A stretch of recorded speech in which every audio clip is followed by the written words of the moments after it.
Hello and welcome to the Cage Fight Podcast, where I believe this is episode 27, and this is where most rock stars die. Yeah. So, yeah, I know. I'm gonna die this year. We're all I'm gonna die a this rock year. star in What? Today we're going to be talking to you about two movies called Kiss of Death and Astro Boy.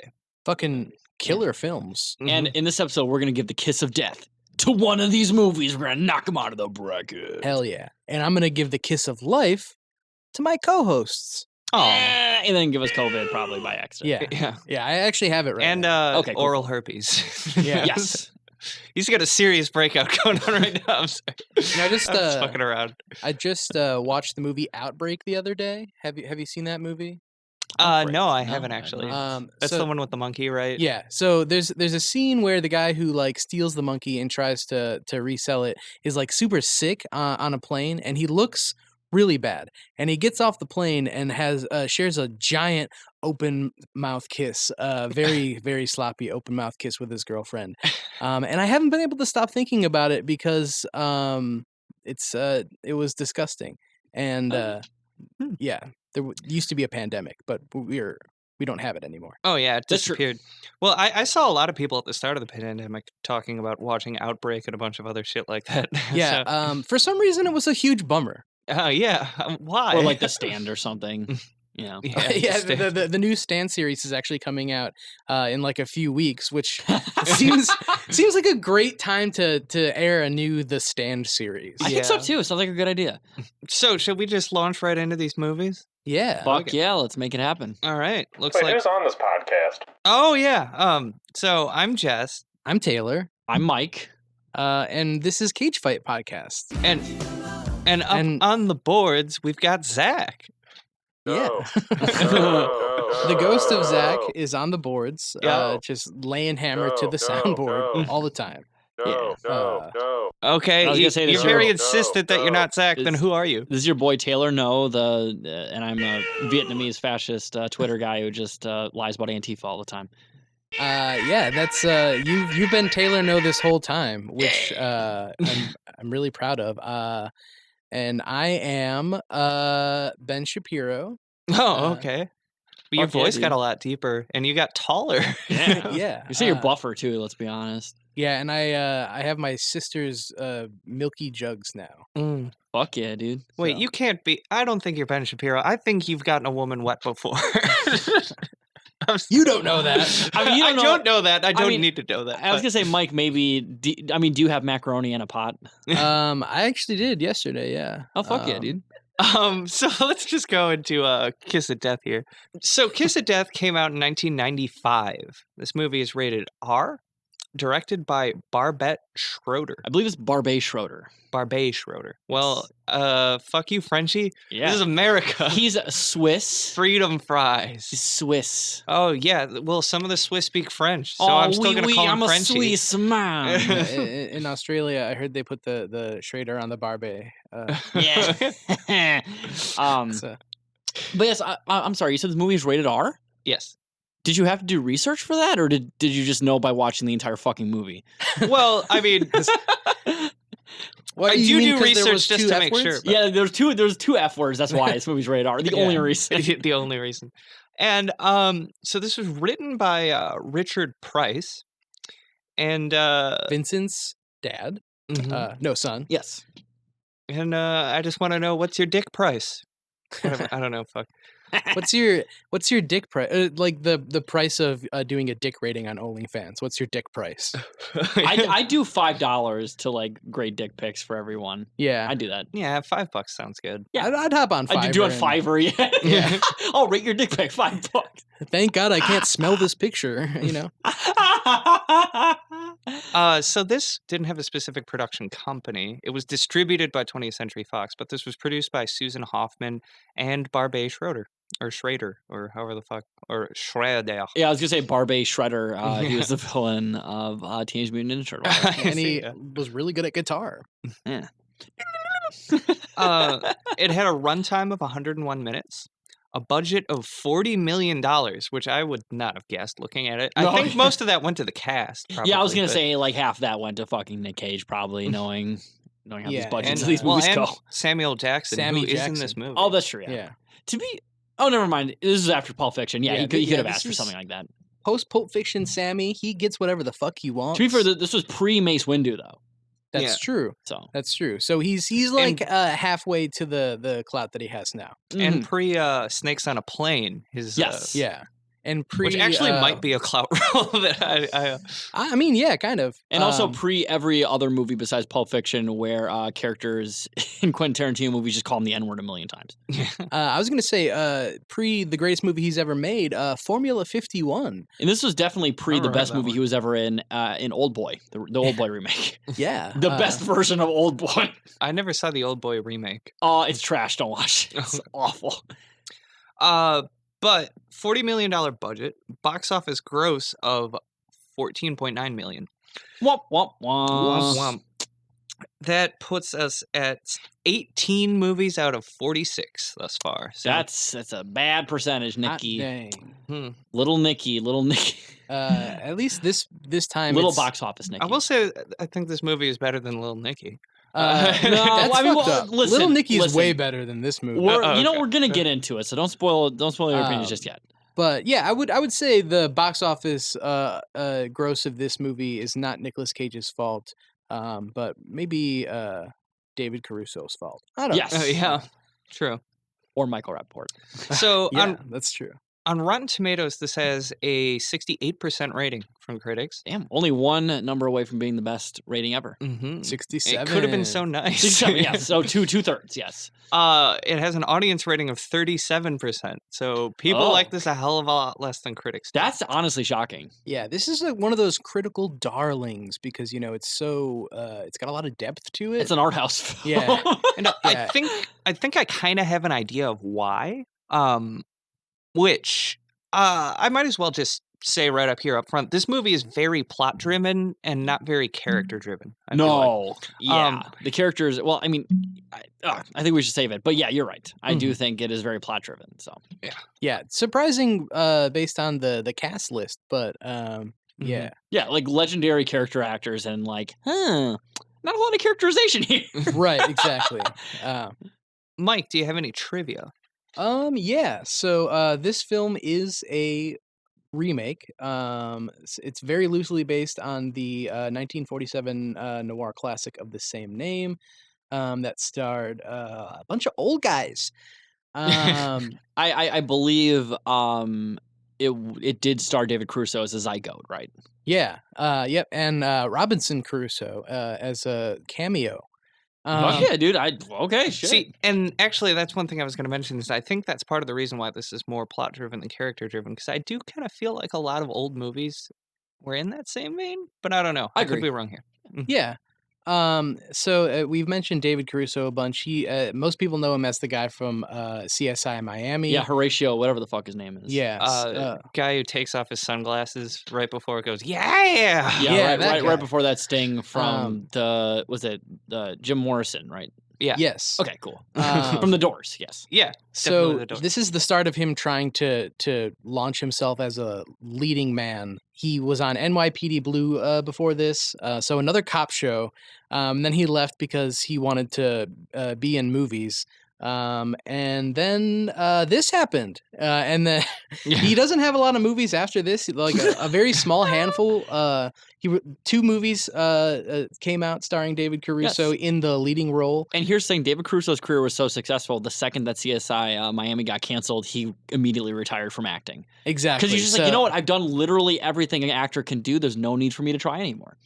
Yeah, he was on a cop show, thought it was boring, wanted to do movies. It failed, and then he went back to a cop show, and then once that fizzled out, he disappeared. Yeah, he's like, you know what, fuck this. I already won. So yeah, he's in two movies in 1995, and both of them are nominated for Razzies. Oh, this uh, was for- nominated for a Razzie? So he was in two movies in between NYPD Blue and CSI Miami. Well, there's a small handful of movies after this, but like nothing. Oh, but in 1995, you said. Yeah. Oh, okay, okay, fair enough. Nothing too big. He's in Proof of Life, Body Count, Session 9, which Wait, he was in the Ice-T band, Body Count? yeah. Oh, have you seen Session 9? Yeah, I have. I like that movie. Actually, It's not bad. But yeah, what I like about it is not David David Caruso. Caruso. Yeah. It's but yeah, it's a fun movie. So our boy Nick Cage got really beefed up for this role. That He is did. looking pretty beefy because this was only 2 years after Red Rock West, where he's looking a little skinny. Yeah, and he's rocking a goatee in this. Yeah. Yeah, and his hairline looks fantastic. So yeah, he apparently held himself to an extensive workout regimen. And I believe he learned to have a cocaine addiction for this movie. Is that correct? Yeah, he was twisted out on the big C. Okay, fair enough. Which he was later jacked again in Con Air, which I can't wait to. Yeah. Yeah, it's like every That's- movie he relearns his cocaine addiction. I've been waiting for the day that we watch Con Air on this bracket. But Yeah, I'm very excited because I mean, going into the bracket was kind of my front runner. So I'm excited to see how wrong I was. This is also Nicolas Cage's second film in 1995. He was in Leaving Las Vegas this year. the wow. one he wins Best Actor for. Yeah. But I mean, this movie's better. I mean, come on. I don't know. I haven't seen Leaving Las Vegas yet, but I have assume seen this it one, is. and this one's really fucking good. Yeah. I've never even actually left Las Vegas in real life. That's so, true. I was actually born in Las Vegas, and I ethereally am still there. Yeah. Because fucking- what happens in Vegas stays there. Yeah, And your birth- Including us, my corporeal form. if you ever wondered why you can hear like slots and people chain smoking in the background, it's because we are in Vegas. Yes, and it's not the intro to that one Pink Floyd song. It's literally because we're in Vegas constantly. Yeah. So going into a plot summary here, first of all, I am going to say my plot summary is going to be kind of long because there are a lot of events that happen in this movie. Oh, this Like I movie's was- very chock full of events. So this is a long Boy, one. is it Buckle up. ever. So the opening credits play with a very long pan through a car junkyard with a super cheesy soundtrack song that is just like great. It's got like reverby 80s guitar and a pulsing synth Yeah, line. especially what the movie turned into. I'm like, what the fuck was that? Yeah. When they play it again at the end too. So Oh, it's, that's true, yeah. But okay, so David Caruso is taking care of his daughter while his wife And that's the thing about David Caruso, like he looks like a stereotype of an Irish person. mhm. Like he is the most fucking Hibernian looking motherfucker I've ever seen in my entire life in this movie. What? I'm like, did they get this guy like from Donegal from like right off the boat from the potato famine? Like I'm like, what the fuck is this guy? Jesus Yeah, Christ. he's very pasty, very ginger. Yeah. I I was expecting his first line to be top of the morning to you, and I'm like, oh, no, that didn't happen. But so he's taking care of his daughter while his wife Helen Hunt goes to an AA meeting. One of his old partners, his or- cousin, Yeah, it's Yeah. crazy. sorry, but his- also ex business partner. And ex- ex-romantic partner too. Well, as we all do know, there's a lot of romantic family involvement in this movie. but yeah, his cousin, played by Michael Rappaport. And you shows know up- what? That fucking like you never expect Michael Rappaport. Like the second I'm like, oh He- shit, Michael Rappaport's in this shit. He always just shows up. And honestly, like I cried laughing because I just did not expect it. And he's like, "Yo, man!" What? And I'm like, "Oh God, Michael Rappaport's doing his awful black scent. I hate it so You look much." like the Mr. Gordon's fisherman in here. He's got the worst accent of all time. I fucking hate Michael Rappaport's accent. Yeah. Yeah, I hate it too. In that, I wish I had it. Oh my God. To be fair, it would work better on you than it would Michael Rappaport. But Michael Rappaport shows up at his door asking him to help him out with a small criminal job, saying that he's going to be killed by Little Junior if he doesn't find another driver for this job. And that's what you meant by small criminal. Yeah, Little, Little Junior. Junior. Two diminutives. Caruso seems to have retired from the business, but he kind of like reluctantly agrees because he doesn't want to see Rappaport killed. So, And to be fair, this is with the second Nick Cage movie now where the main protagonist steals cars. Yeah, I mean, you got to sometimes, mhm. especially a character like David Caruso, who was born to do this. Yeah. And to be fair, there's not a beautiful enough car like Eleanor in this movie. That's true. Just like a bunch of fucking semis and shit. Well, Which- maybe we'll find someone in the reviews who's like, I really loved that, like, 1991, like, I had the Pontiac same Firebird. car. I bought this movie just for that. But, because that did happen in the previous. That did happen, and that person was a sycophant. Yeah. So But so Cage we see for the first time playing Little Junior, the boss guy. He's sporting some very short hair and a goatee. He's very buff, as we were saying. I think this is the least hot Nick Cage was in the 90s. He is not hot in this movie. He's got a nice bod, but although I will Yeah, say, I'm not digging the hair thing. He looks like a depressed middle-aged dad. yeah, exactly. But I will say I do like the all white look, and I don't mean the cast. I mean he's usually wearing all white in the movie. Did you know it's like his big ass fucking white dad boomer shoes he's wearing the Oh, entire yeah. movie? Yeah. Like, what the fuck? All he was missing was like a cell phone strapped to his waist. Like a fanny pack or some shit. Like, what the fuck? It just fucked me up because like Nick Cage put so much effort and then he just dresses like a schlubby middle-aged like white Yeah. dad. Hey, well, I think that reason that's a schlubby middle-aged white dad look is because it was a little more in style in the 90s, and the dads don't keep up with the times. I don't They even know if find that one was in look. style in the 90s. I think that shit looked awful even back then. No, in the 90s, I feel like big baggy suits were a big thing. Yeah, like but- zoot suits and Yeah. shit. Or suits. Well, there was a zoot suit riot was actually in the 90s. Exactly. Yeah, they were still kind of riding off the high of like Miami Vice, big colorful suits. No, I mean, you're talking about the original Miami Vice, which was the first cocaine trade back in the 30s. Yeah, Mhm. that's actually, and that's why they did so much cocaine on this movie. Is because they were trying to emulate Miami Vice in wardrobe and in coke. Yes. Yeah, go watch that fucking Michael Jordan documentary if you want to see some 90s ass suits. I mean, Oh, The yeah. Last I'm Dance? just saying. Great Yeah. documentary. Yeah, that was good. Cage is the boss, and he's crazy and a violent hard ass. Does some crazy shit. He's also got asthma. Yeah. I just wanted to point out, like, one of my favorite lines that Rappaport says to Caruso is, "You know what your problem is? You're a liberal." You know, I noted that line because I'm like, that came out of nowhere. Yeah, What it the was fuck? straight. He says that because I don't even recall the context, but he's like basically showing concern for another human being. Yeah. I mean, to be and- fair, that's not really a liberal trait. Never mind. Let's Yeah, not that's get not into it. really a liberal trait. It's more of a leftist one. But, I agree, yes. But Speaking of- I'll be saying that to people. You know what your problem is? You're a liberal. Yeah, exactly. You You gotta need say- to move further left. You gotta but- be like a racist pseudo accent like Michael Rappaport does. Oh, yeah. hell yeah. Like a minstrel show accent like Michael Rappaport does. Fuck. But this job is driving some car transport semis full of stolen cars down to the docks. They get to the docks, and then the police immediately pull up, including Detective Samuel L. Jackson. Holy And- shit. A shootout pretty much immediately ensues. Caruso doesn't ever fire a gun, but both he and Samuel L. Jackson get shot. And I think Rappaport and Cage both just get away. Yes, they without do, anything yes. happening. At the hospital, Caruso and Jackson end up being like treated right next to each other. And the DA tries to get Caruso to rat out the rest of the crew, but Caruso won't do that. And so he's going to be doing some time. The family he works for says they will take care of his wife, Helen Hunt, and Rappaport is assigned to do that, and he's given her like $150 a week, which we later find out he's supposed to be giving her $400.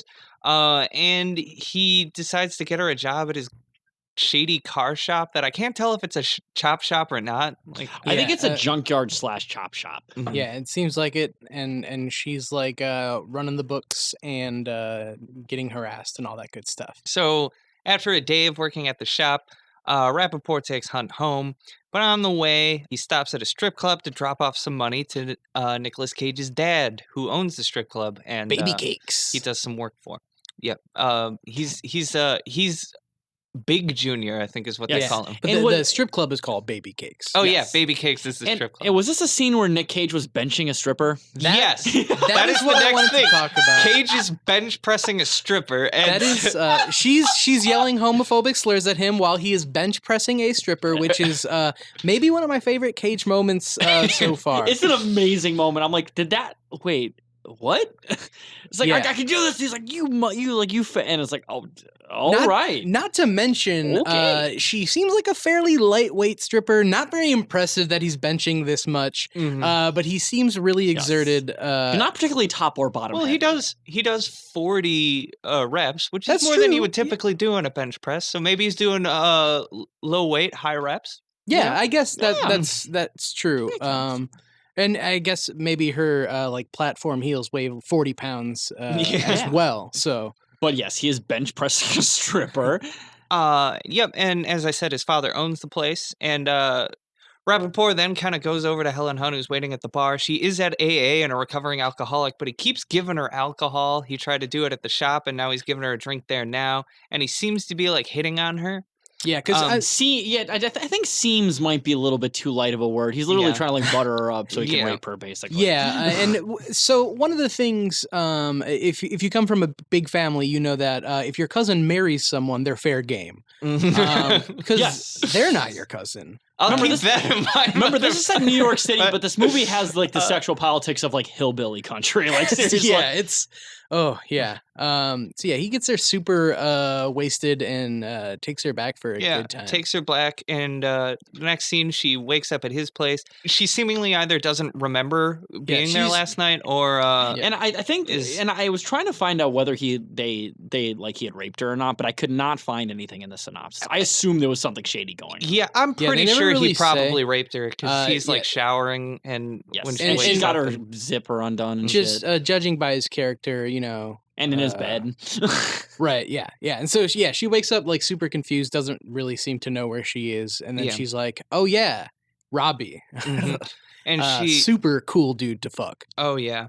And so she wanders out like still confused. I thought maybe she was like, still kind of drunk or something, or Yeah. hungover, or like drugged, or whatever the hell happened to her. Gets into Rappaport's car, pulls out, and just immediately gets hit by a semi. And Yeah, dies. she immediately gets owned and dies.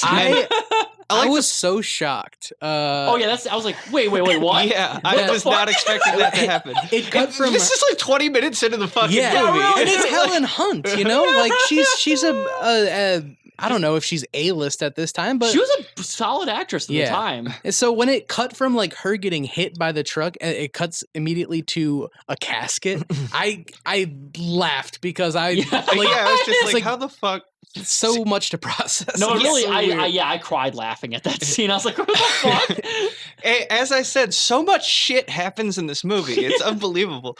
Like, Yeah. okay, so Caruso is informed, and like basically at the funeral, he finds out Michael Rappaport's part, and he's like, "Oh, she was at your place in your car at 8 a.m, huh?" And then basically he gets pissed at Rappaport. He kind of knows what goes on there, and then he immediately goes, when he's back in prison, to rat out his fellow drivers in the incident, except for Rappaport, because he wants to make it look like Rappaport is the one who ratted them out. So Cage and the family there pretty much immediately suspect Rappaport when the other drivers get booked. And Cage then murders Rappaport by beating him to death to jump around by House of Pain. Yep. They that, walk- that also made me cry. There's so many scenes that made me cry laughing within like 10 minutes of each other. And that was one of them. It- was fantastic. The weirdest yes. part of it is they didn't just like play Jump Around like as He's music for literally the playing movie. it on He a radio. literally brings in a boombox, turns it on, and You know, then starts. To be fair, it could have been, "This is my fight song." If that song had been out then, I think they would have used it. Oh, Oh, yeah. yeah. Yeah, it's This that is my scene was fight. so good because they like storm him in like the office of his junkyard, and they're wearing like Raincoats, hazmat. Yeah, they're the and they raincoats. put like garbage bags over all Yeah, the they're walls. just and looking like everything. fucking Dexter Morgan over here. Yeah, and he says, "You guys look like the fucking Gordon's fishermen," yeah. and then they fucking beat him to death. And it's Yeah. not just because, Michael Rappaport's character is a bad person, but just because they beat up a person played by Michael Rappaport, I was like, yeah! Fuck yeah! Fuck yeah. I was like, okay, I'm fine with this. Like, and it was a horrible death, but I'm like, that's fine. Who cares? Yeah, I mean, Who cares about Michael Rappaport? And also that character, too. yeah, Yeah. Cage like repeatedly punches him in the face. It's like we don't really see it, but you see the blood splattering on the wall, and you see him wrap up the body in a garbage bag. Rappaport up that body. Yeah. But that was so I also want to mention that for some reason Ving Rhames is at the shop looking around in an Oldsmobile. Omar. Oh, yeah. Omar. Yeah, he's playing Omar. I don't know why he's in this scene though. I don't know. Oh, yeah. He's scoping out the joint for reasons we don't understand. Dun dun. I mean, we'll find out more of his motives, but I don't know why they brought him around. But Yeah, they basically they tried to get anyone they could from Pulp Fiction. Travolta was busy, and Bruce Willis was preparing himself to later get cucked by Ashton Kutcher. David Caruso then gets to visit his daughter, and Samuel Jackson takes him there, but beats the shit out of him Yeah. first for some reason. And here's the thing, like he blames him for him getting shot because Samuel L. Jackson becomes like partially disabled afterwards, essentially. Mhm. Like he loses a good amount of hearing and his eyesight's fucked up and he can't stop crying. Yeah, apparently he gets migraines at bright light now. Yeah. Mm. But like thing is, like that wasn't David Caruso. Like the guy who David shot him. Caruso is the one person who didn't fire a gun in that whole And situation. he's literally like so it's stopped like- before he got shot. Like it wasn't his fault. So Mhm. I don't know why Samuel Jackson's being such a fucking idiot about it. Yeah. An asshole about it. He's a cop though, so I mean they're not known for being the Yeah. smartest of people. Very the reactionary nicest. figures. Yeah. So then cut to 3 years later, where Caruso is 3 weeks away from his sentence being up. I think 3 or weeks away from retirement, right? Oh yeah, 3 weeks away from retirement. Retiring from being a prisoner. The cops approach him saying they want him to be an inside informant to get Cage in on some charges. And he agrees if it means he can go back to his old life, just care for his daughter and be like out of this life. Without cops, without robbers, he doesn't want none of it. He's like, listen, all I want to do is get the fuck out of here and marry my sister-in-law. Yeah. This guy is fucking addicted to snitching. Yeah. It's disgusting. Guy's also addicted to having like sexual relations with his family members. It Yeah. is strange because, like, it immediately at the first scene there, like, you see his sister-in-law visiting him and being like, well, you got me even though you don't have her. It's like, okay, like, wife's dead, move on to her sister. Why not? yeah, Fuck, she's- why not? Who cares? She literally says, now that my sister is gone, why don't you pound my little coochie? Yeah. I mean, I was going to say, I don't know if you know, but women were not legally allowed to be unmarried until the 2000s. Yeah. So Yeah. if there's a widow, you got to take care of that. Yeah, he inherited the sister as a wife. Like the sexual politics of this movie are so strange. They are. But, Of course, a So- European would make this movie. Yeah, Then- Little Junior's not his name, it's a title. So oh, one thing I should have mentioned Barbet Schroeder, it looked like he actually worked on a bunch of old 50s noir films, like, way back in the day. He was an old dude at this point. But anyways. yeah, and this is I think one of two movies from the 50s or like Oh, no, I think he 40s, worked with 50s. Godard. Well, whatever. I'm sorry. Is that the French website director? with the Never mind. Okay. And to be fair, this is an adaptation of a story from the 40s. So Yeah. Oh, no, I'm thinking of GoDaddy. Sorry.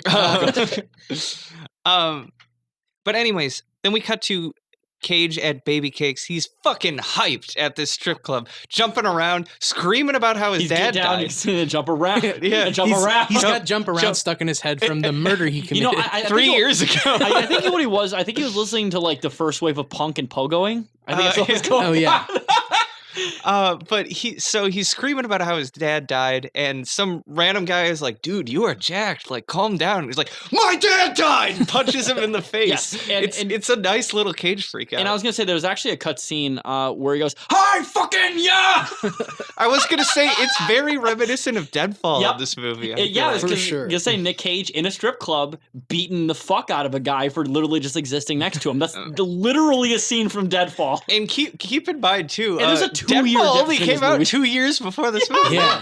So it's that was like training for this baby. What if we did Deadfall but toned it down and removed the Bond villain? Yeah, and also gave him slightly more believable like costuming. Yeah.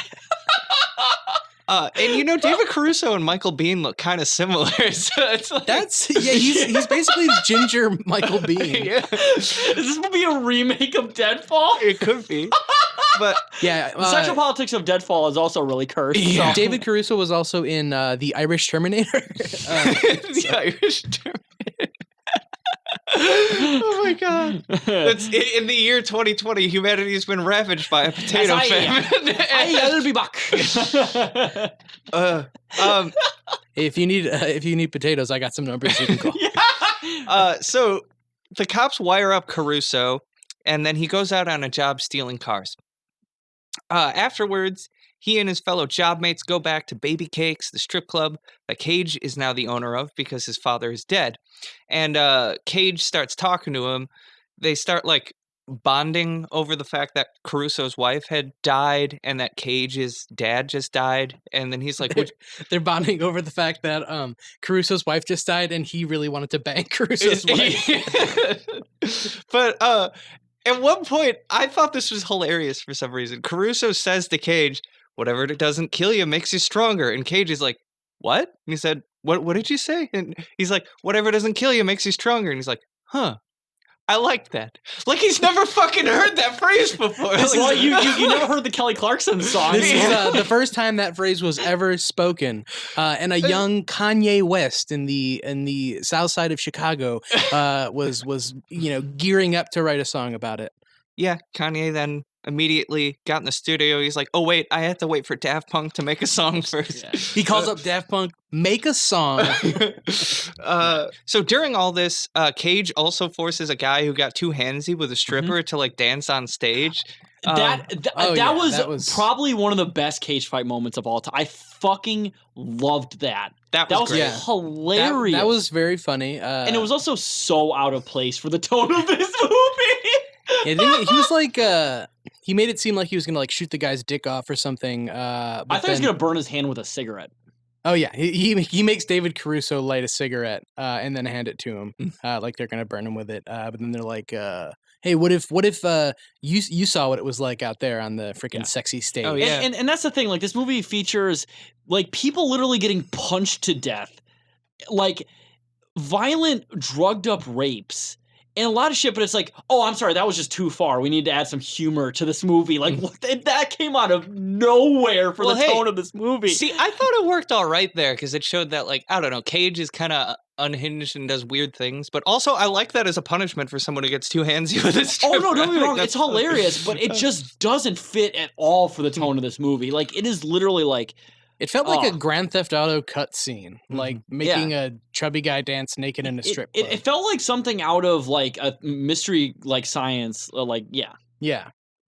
Like a mystery science like review, and I'm like, what the fuck is this? Like, it just. But I once again cried laughing at the scene because it was hilarious. Yeah, but Cage stands up for sex workers. I will he say said, though, like, do you think they don't work hard up there? So of all the atrocities, that he has committed, he does have some good politics. I was gonna say. I mean, he is definitely not a swerve. Let me tell you. Yeah, there we go. So Caruso asks something of Cage that makes Cage get suspicious, and Caruso basically quickly goes to the bathroom, rips off his wire, and throws it out the bathroom window. Excuse me, I gotta go to the little boy's room real quick. This is a pretty tense scene where he's fucking ditching the wire and so Cage pretty much immediately busts in with his goons, and they rip open his shirt and like check him for a wire. Like, listen, dude, we just want to see your oiled up abs. Like, what the fuck are you nice doing? pecs. Yeah. Then he kind of begins to trust him. So Cage takes Caruso to meet Ving Rhames, where they sell him some guns in an alley. Ving Rhames, whose character is scared of red trucks. Yeah, doesn't like the color red. He doesn't fuck with the color red. Even if another red car is painted, it's still red underneath. And that's he hates red so much he refused to listen to the band Chevelle. And one time his house was burning down, and he was like, "Can you send one of the other color fire trucks?" And they didn't have any, so he just let it fucking burn. Yeah. We might have an idea why he might not be taking that stolen truck later. But the heck? So Caruso then reports everything back to Jackson that went down after he gets home, and they kind of discuss the animosity that's there between them because like Jackson got like somewhat disabled from that gunfight that Caruso was involved in, and Caruso's like sister-in-law / now girlfriend asks him like what he's been doing concerned, and he tells her that he's working with the cops. So we see the cops wire up Caruso again. He goes out on some more jobs, then goes back to the strip club like always. Cage then takes Caruso to meet Ving Rhames again, and he's like, hey, how about you go walk up on the passenger's side, knock on the window to get him to talk. And so Caruso does that, and Ving Rhames says like 2 words, and then Cage shoots him in the fucking head like from behind, and bam. Caruso is splattered in blood. And he's like, what the fuck did you just do? You killed him. And then Cage is like, you shouldn't have fucked with me. And doesn't he also like plant cocaine in his like shirt pocket? Yeah, he puts coke in his shirt pocket. Afterwards, like while Cage is driving him back to the strip club to get his car, he opens up to Caruso about how he doesn't like the taste of metal in his mouth and thus avoids silverware. He's got to have plastic forks for everything. Yeah, Then, I think I don't know if he mentions it, but it said in the IMDb trivia that he is allergic to metal. uh, But I don't think that's true because I don't think anyone is allergic to metal. But Oh, there are yeah. people who are allergic to certain metals. That is a fact. okay, Well, because it points out that he says he's allergic to metal, but doesn't react when a gun is put in his mouth by Jimmy. So Yes. that's true. But then he says, like, I've never told anyone about the metal thing before. Yeah, it was I'm a very opening it up deep to you." secret that makes me very vulnerable, even though it's something that a lot of people. Do people See- like sucking on metal? Like, is that Yeah. a thing you have to hide from people? Like, what the fuck? I don't know. I never told anybody this before, but I fucking hate sucking on metal. See, and I get that it does seem weird, but I think it's a little bit of revealing of Cage's character in that, like, like he's so caught up in putting on this tough image that he doesn't want to admit any vulnerabilities or weaknesses that he may have. So, Yeah, fair enough. I mean, you can tell he has a very loving relationship with his strippers. mhm, He's willing to stick up for them from creepy patrons. it's true. I think Cage gets the most characterization out of anyone in Cage this movie. absolutely gets the most characterization of anyone in this movie by a fucking country mile. Yeah, he's a bad dude. You know what I'm saying? Yeah, he's a Wink, bad dude, wink. but he's more complex than you'd think. Mhm. Yeah, he's got levels to him. So Cage also tells Caruso, like, hey, just fuck the stealing car jobs tomorrow. Like, you just come straight to the bar and talk to me, all right? Like, we're cool now. Then as Caruso is walking away to go back to his car, Ving Rhames' guys just show up and kidnap him at gunpoint, pull off his wire, and take him to a meeting in a warehouse with all the cops that he's been working with, because it turns out Ving Rhames was an undercover federal agent and the local police didn't even know that. So So they're congratulating him for killing him. Yep. The feds are like arguing over who's going to take the case and whatnot, and they all listen to the wire, and then that was planted on, or that Caruso was wearing, and then they all roll up on Cage and arrest him. So the feds attempt to ensure Caruso that there won't be a trial, and that Caruso is not going to have to take the stand. That Cage is going to take a plea. Meanwhile, Caruso's daughter goes missing and is found with Cage's nickname painted on her forehead, which is just BAD. bad. I forgot what it stood for. Balls, attitude, direction. Yeah, it was bad. Yeah, Yeah, it was bad. I mean, it was color me bad. You know, Mhm. Yep. a certain color. Hate me bad even. Cage's lawyer goes through pretrial negotiations, essentially demanding that the feds identify like what they were doing and like release a bunch of papers related to things, which evidently may have involved like shipping weapons onto the streets. Which I thought that was cool. We see that the feds are involved in a lot of crime that crops up and stuff. I mean, not wrong. Yeah, not wrong. No.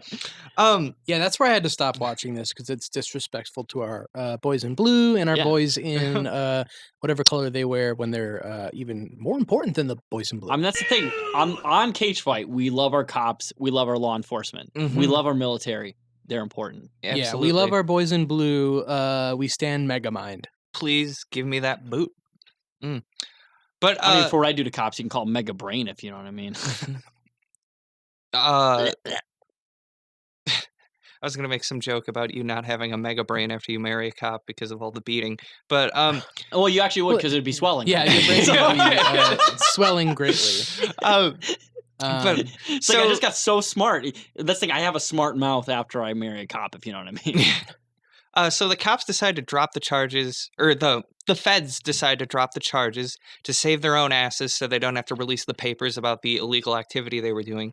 And the state attorney who was involved says, "I'm going to keep pressing those charges." And the feds are like, "What's it going to take to make you drop this?" And then he's like, "Give me a federal judgeship." Yes, Which- and that character, the DA played by Stanley Tucci, is a character who's appeared Oh, a lot in yes. the earlier parts of the movie as well. Yeah, Yeah, he's, he had showed he's up great earlier. in this movie. He Yeah, is Stanley good Tucci's in this great in this movie. movie. I didn't recognize him as Stanley Tucci because I'm not used to seeing him with hair. Yeah, he was Yes. balding, but had more hair than usual. Yes. But in classic Tooch fashion, was a real delight. We see Cage walking out of jail getting released because all the charges have been dropped, and he's immediately like, "All right, where the fuck is David Caruso? Let's find him." Because he's suspecting Caruso. So then Jackson basically gets Caruso some time to talk with the state DA who is dropping the charges in exchange for the judgeship. But Caruso is unable to convince this corrupt prick to fucking, like keep pursuing the charges because this guy wants the judgeship. But like he does get the guy to admit it on tape right there that, well, not, we don't know that it's on tape, but I just spoiled my own plot summary. You'll hear about it in 2 seconds. And so then Cage goes to the strip club, Baby Cakes, and says, like, meet me there, Mr. Jackson. So Caruso confronts Cage with a gun, and but Cage like knocks it away, and they start fist fighting. And then Jackson shows up late because of traffic, which was a weird little aside. They Yeah, didn't that really didn't need that to happen. Yeah, that scene It did not literally need to be made there. no difference. It made no difference. And also, don't forget as well, Nick Cage is having an asthma attack in the middle of the fight. Oh, yeah, he does, but he manages to get his inhaler in the middle of the fight. But when Jackson shows up, Cage is like, who the fuck are you? And just punches him in the face. And he's like, all right, arrest him for assaulting an officer. And evidently, like, Caruso was wired both during the fight that he had with Cage, where Cage basically, again, admitted to shooting Ving Rhames, like, deadass right there. But he And- got punched right in the recording device, and they didn't capture any of it. Oh. So Oh, shit, that's right. no, I'm just kidding. No. I do remember that. That was the alternate. Yeah. And he was wired during the conversation with the shady DA, where the DA admitted he was being bribed with a judgeship. So he uses that to blackmail the DA into pressing the charges, and then he goes back home to his family, all triumphant, and everything's good. Yes. And honestly, And he just goes because like Cage went away, I do kind of feel like he's not safe still. You know what I Yeah. mean? Like there's other people. Well, I'm not saying he goes home to be a family man. Yeah, it's true. Dave. There we go. But He's a very guile. He's very guile from Street Fighter in this movie. Goes home to be that thing. He's very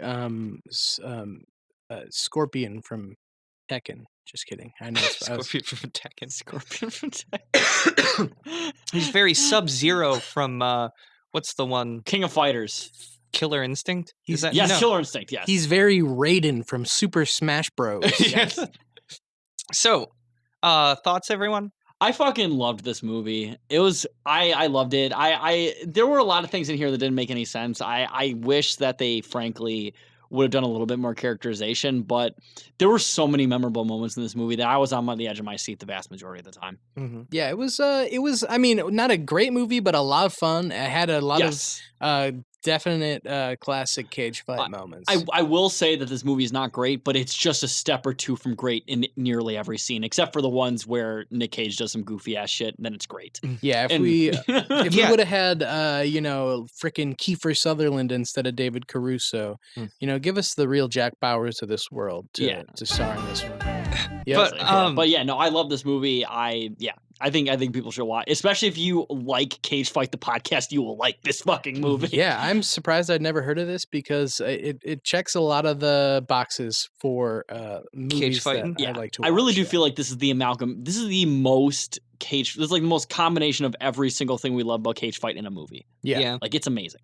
I have a couple of things to say about it. I did overall think this was a good movie, and I enjoyed this quite a bit. It does kind of feel made for TV. It looks like a soap opera. Yeah, it that's when you said it's $40 million. It looks very low budget. It does not look like it's worth $40 million. Yeah, well, David Which is Caruso wasn't comfortable with being in front of movie cameras yet, so they kept the TV cameras from NYPD Blue. That makes sense. I mean, especially considering and Michael Bay's not a great director, but he's good at being able to like use the money that he makes to like make cutting edge looking stuff. And The Rock came out a year later, and The Rock looks a million times fucking better than this movie. Mm-hmm.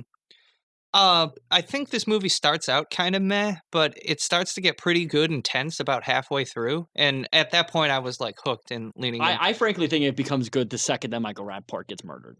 Yeah, I was gonna say, honestly, that's actually probably where it starts to pick up and get Yes, good. I think. I agree.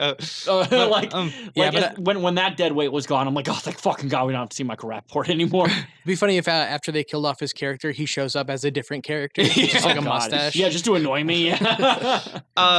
There's some really good Cage freakouts in this, and I do think Cage is the best part of this movie. Oh, bar none, yes. For sure. It's definitely not David Caruso. Yeah, it's not. He's a very nothing character. But for sure. One thing I will say is I think too much does happen in this movie. They could have cut a lot of plot events and made some of the scenes longer to try and like... It's a little messy. Mm-hmm. And I think one of the one of the results of it having so much stuff in it is that the relationship between Samuel L. Jackson and Caruso isn't really explored. Like, we're told that there's animosity there, but you don't ever really see it. Yeah, we You don't know get what I that mean? heat moment where they Mhm. like sit down in a diner and explain their points of view, which is why Heat is a better movie. So. Yeah, and they're just Well, frankly but not. Heat is also 3 hours long, and I frankly think it's too long. But And even though it's supposed to be like sidekicks, they're barely together in the movie at all. Mhm. Yeah, that's true. Yeah, It Jackson feels gets a little really forced. very little screen time in this too. Yeah, I feel he And I know, well, I mean, actually, like I said, Pulp Fiction came out the year prior. He should have had a more like concrete character in this movie. Mhm. Like Samuel L. Jackson was a big name player by this point. Why I don't know why they gave him such a like subdued character. yeah, he was Like definitely this isn't George underutilized. Lucas. Like you don't need to like Mhm. you don't need to make him fucking Mace Windu. So Should have, but But yeah, that's pretty much my thoughts on the movie. Anybody else got anything to add before we go to Dave for a plot summary? I'd say this movie What? is the definition of ultimate swag. So that's Ultimate my swag. stance. Yeah. So yeah, good movie. Something surprisingly never heard of, and Cage is the best part of it. I'd say check it out if you're a Cage fan. But Dave, you got a plot summary? What? Do you have a plot summary? The movie.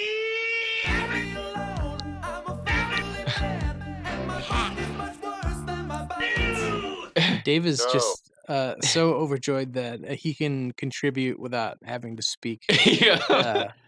And I don't blame him. I actually been putting together my own mic soundboard so I don't have to Yeah. So do anything. Well, it's Nicolas Cage. Why not? yeah. See, you're already out there, buddy. So with that, I guess we can just move on to the Amazon reviews. oh yes. Yeah, who's got him? Just kidding, guys. Come on, I got this. Well, it's Nicolas Cage. Why not? Why Well, it's not? Nicolas Cage. Why not? Well, it's my Nicolas famous Cage, why catchphrase. not? If I had a doll of me, you could pull the string and it would say that. Available at Toys R Us. Well, never mind. Well, It's not that's the available at Toys R Us tagline for this podcast now, so I felt like it had to go on there. Well, So- it's Nicolas Well, it's Cage. Nicolas Why Cage. not? I think I Why might not? put Why that not? right after the theme song now. It's like Nicolas Cage. Yeah. So why not? Well, it's Hell Nicolas Cage. Why not? Why not? So yeah, I got my first review is from Robert Woods, who wrote a 5-star review titled "Stars Great Actors," and Robert Woods writes, "When the bad guy gets his." Mm. That's it. No.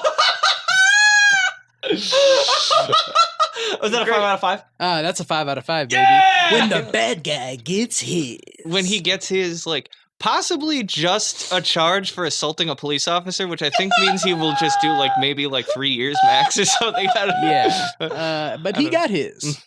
I have a review from Cheryl Blodgett, who wrote a review called Hubbies. Christmas gift for my hubby. Didn't think it was my kind of movie, but to my surprise, I enjoyed it as well. Hmm. Wow.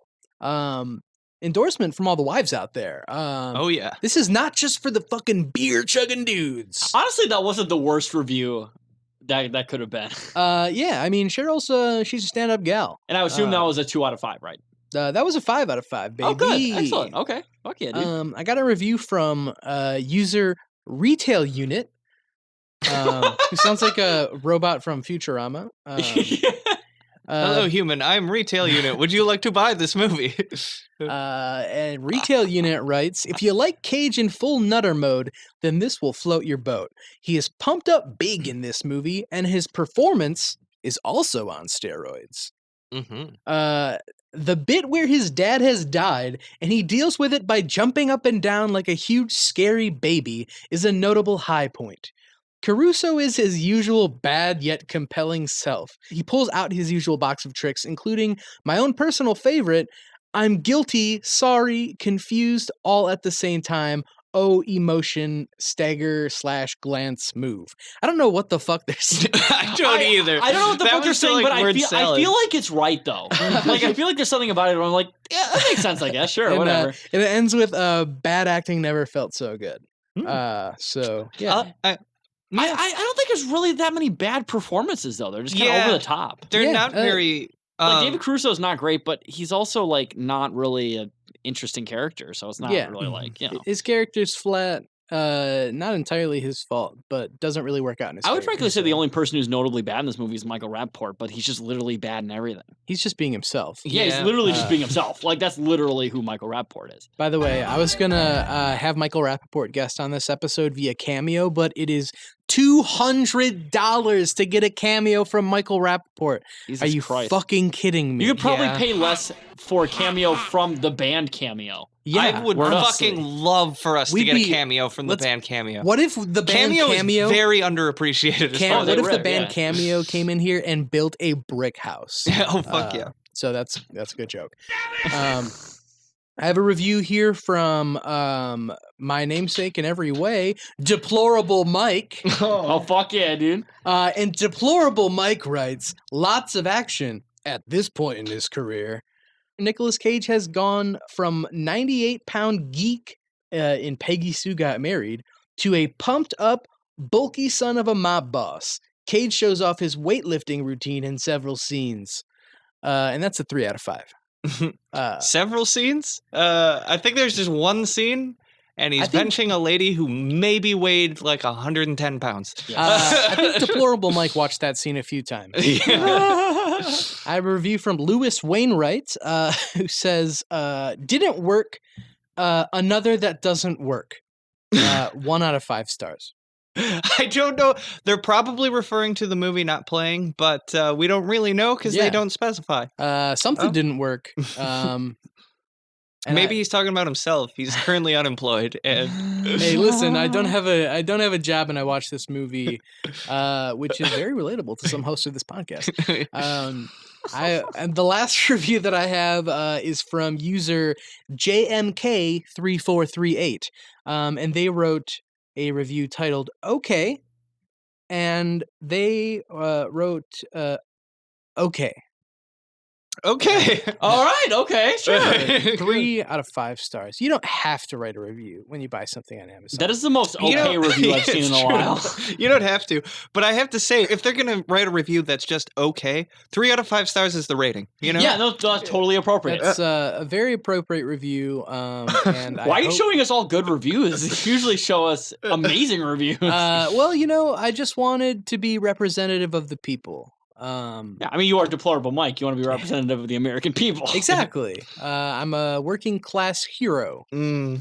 I'm a jukebox hero. Oh, that was your last review. You said. Yeah. Okay. Let's then. fucking, let's not even talk about the other movie. Yeah, sure. let's. We're done. I'm just kidding. Well, no. We're gonna take a short break, and then we'll be back to you to talk about Astro Boy. Hell yeah.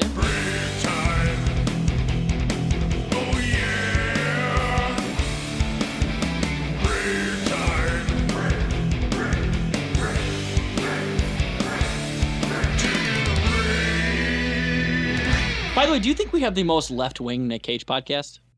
I don't know. I Th- this is no offense to the other Nick Cage podcast, but when you do a Nick Cage podcast, I don't know how you could stand to listen to another one. Yeah. So- Well, that's true, and I do feel like there. Do you think there's like a tanky Nick Cage podcast? I mean, maybe. It's like a podcast that instead of talking about pedophiles, they just talk about how great Joseph Stalin was. What is the leftist cage podcast? Hashtag left cage. Yeah, Left Cage. Yeah. Left behind. Okay. Yeah. That is his most like lefty movie. Yeah, absolutely. I mean, because Nick Cage has been in a lot of right wing shit. Yeah, yeah. It's not to say that Left Behind is leftist like being- in any way. Yeah, I mean that's like choosing like the hottest of the original Nazis. Like you lose no matter what. That's like saying Ben Shapiro's sister is the hottest Shapiro. It's not It's not really much of a competition. not much of a competition. But Mrs. Shapiro, if you're listening, tweet me. Well, let's say you think my sister's hot, and well, if you were to take our temperatures, you would find that we are all somewhere around 98.6 degrees. And So listen- that means that none of us is much hotter than the other, and it is all relative on a daily basis. So let's just Therefore- suppose that my sister has huge tits. Yeah. You said I can't do the impression, but you said you're gonna make my sister wetter than the Indian Ocean. Well, actually, you should take her to the hospital if that is the Yeah. case. Actually, she does not have a medical condition, and Yes. thus cannot. And frankly, that doesn't really mean that much because the Indian Ocean is not the largest ocean by surface and land area. You would want to make her as wet as the Pacific Ocean. Yeah, she her pussy's actually the Dead Sea. It's very salty. In defense of Shapiro is almost Barack Obama. To be fair, everyone always says that my impressions just sound like Barack Obama. Like my Bernie Sanders sounds like Barack Obama. My Barack Obama doesn't sound like Barack Obama. My Pete Buttigieg sounds more like Barack Obama than Barack Obama sounds. Yes. That's a really funny problem to have. All right, so let me be clear. I'm gonna go on the Daily Wire, and I'm gonna frankly own those dumb lips. All of Taylor's other impressions sound like Barack Obama, but his Barack Obama impression sounds like Chris Rock. Oh, no. Yeah. It's like, listen, so let me be clear. There are two types of black people. there's I mean, one of the funniest Chapo bits is like Chris. I think it was Chris or Brendan. I don't remember, but he's like, "All right, Pete, it's nice to meet you. Brock, it's also very nice to meet you," because they sound exactly the fucking same. Yeah. And then remember when Pete Buttigieg was in Texas and he just got a Texas accent for no reason? I don't remember that actually. No, he was like stumping for Joe Biden in fucking Texas with Beta O'Rourke and and he, I think you mean Skada. oh yeah, and there's like a portion of it where he just like starts having a Texas accent for no reason. Oh, damn. It's the weirdest shit you've ever seen, and not like Texas, like Beta O'Rourke has a Texas accent, but it's literally like, all right, so y'all, I'm here, and it's like, dude, you're from Indiana, shut the fuck up. Why are you talking about you got a snake in your boot? And not even from like southern Indiana, dude's from like 2 miles from the Michigan border. There's like no reason you should sound like that. Nah. I was a big Pete stan. I learned the high hope stance, and I was doing it fuck back yeah, to back dude. with the Crank That Soldier Boy. Oh, yeah. Wasn't the Pete dance just a floss dance, but to Panic at the Disco? Well, actually, the Pete dance was designed so that the disabled could do it. I can't say disabled, can I? I think it's the least ableist dance. Yes. Yes. Yes. Which Did is you, kind of odd because it makes you look like a retard. So it's actually a very ableist dance. And so the Did you- least ableist dance is also the name of that Michael Jordan documentary that we were talking about. The least ableist dance. Dude, did you God. see that fucking interview where they ask Pete what his favorite song is, and he says the national anthem? Like, he's like a fucking robot, like designed to be like a fucking inoffensive politician. It's just like sad. My favorite song is "Happy Birthday." Well, that's like even his marriage is fake because like. So let me be clear. I have a lovely husband that I have. I care about him very much because he's a great man. I'm He married to a frankly man. strikes me as asexual. But Yeah. I mean, well, yeah. do you remember when he was like he tried to do that? He tried to like kiss Chastity. Went like yeah. it was like it was the worst kiss you've ever seen. And I'm like, you guys are supposed to be married. What the fuck? I am asexual, but I date men and I eat pussy. I mean, frankly, Joe Biden and his granddaughter have more chemistry than Pete and Chasten. I mean, Jesus. By the Wait, way, what did about you- Al Gore and Tipper Gore? Does anyone remember that kiss? I was at the Oh. DNC. Yeah. Oh yeah, Back that in was pretty awkward. 2000. Yeah, Yeah. Wasn't it like like that? It was like really intense. But Yeah. Pete is just like. That's true. It was like that one kiss from SpongeBob where you like sticks out his lips. You go. Speaking of Joe Biden, we should probably introduce our guest. Shirtless Hunter Biden is here. Yeah. Oh yeah, is he sleeping with the crack pipe next to him? He's He's somebody- smoking with Somebody shake him awake. He's Rob Ford. Was that his name? Yeah. Yeah, rest Rob, in- well, rest Rob in and peace. Doug Ford. Oh, yeah. I think that was Doug Ford. Wait. No, Rob Ford is the Toronto guy. Who was Yes, smoking and crack. Doug Ford is the current, like, essentially governor of Ontario. Canadian Okay. politics are, by the way, not any less stupid than American politics. That's Oh shit! true. Wait, I does mean- Doug Ford smoke crack too? I think they both smoke crack. You kind of got to smoke crack to be Frankly, a politician. they're not- Well, I mean, cowards. okay. Look They at smoke that. crack. Look at that face. Look at that smile. He probably smokes crack. yeah, I mean, He looks like he looks like Chris Farley. He looks like Chris Farley and Donald Trump. Yeah, Love combined. Like I said, Canadian with a little politics bit are of not Rush any less Limbaugh dumber. thrown in. I feel. Yeah. Oh my. Okay. Yes. It's like they did the fusion dance from Dragon Ball Z to create. Wait, Dave, are we recording? About 15 minutes in. Oh, okay. There we go. Okay. And before we jump into it, I just want to say it's ironic that he's called Rush Limbaugh because it looks like he's never really moved quickly for anything. So Yeah, I mean, he's moved quickly to slut shame women. okay, that is true. Okay, you're right. Anyways, welcome back, everybody. We're here now to talk to you about Astro Boy. Astro Boy. And to be fair, like I said, are we going to talk about the Houston Astros immediately afterwards? Sure. Okay, cool. Awesome. But They're the Base- foosball team, I believe. yeah, Fucking cheaters. Astro Boy came out in 2009, and One of the worst years in our history. I was unfortunately a sophomore in high school. Sophomore and junior, the worst years of my life. and So far. yeah, It's Well, fingers crossed. I did not have fun in the 10th grade. That's why I love American football. yes. But Astro Boy is rated PG, and Oh, I thought this one was rated R. yeah, Yeah. very clearly. Like honestly, I thought Kiss of Death was PG, and I thought this was rated R. Mhm. It'd make more sense. It would make a lot more sense. I mean, kids do get fucking vaporized. That's true. Mm. A lot of kids and get owned in this movie. there's a lot of mixed feelings from parents about that. So it's directed by David Bowers. Who I believe is the bully from the Stephen King book It. I literally kept thinking the same thing. Holy shit! That was all I could think about actually reading that. David Bowers went out to his mailbox and there was a red balloon and a knife and the script for this movie. I believe he was related to Jack from 24. Yeah, Oh yeah. yeah. All the Bowers are here. Yeah. I believe they're also related to the Bowery. The Hugo Bossery. Hugh Bowery. This was written by Timothy Hyde Harris, actually related to David Hyde Pierce. They have the same. Oh, really? What? Yeah, he was the third Crane brother. Yeah. And also written by David Bowers. In production companies Imagi. It's the word image with an I instead of an E at the end. It's Imagi, like the gift of the Magi, but for film. Hey, it's a Magi. Imagi Animation Studios. Imagi all the people. Which is evidently a Chinese company or something. Because Yeah. it said that at the end of the movie. Yeah, could you imagine an Italian Imagine, the John Lennon song? Imagine all the people. Life in a piece. That's the thing. It's a living a life in a pizza. They missaid it. It's You life in a may pizza. say there's no heaven. Imagine the moon hits your eye. Like And I'm not the only one. So this has a runtime of 93 minutes. Had a budget of $65 million. That's $1 for every year since the extinction of the dinosaurs. I don't know why I just brought that up. Man, fuck. We're gonna cut that. By the way, 'cause, it's we're trying to make Jess look like less of a fucking nerd. and you, I don't think you should joke around about that because honestly, Jess, too soon. Too soon, yeah. Too soon. Are you talking about the death of the dinosaur? Yes. RBG? Too soon. Yeah. Owned. Oh my god. Okay.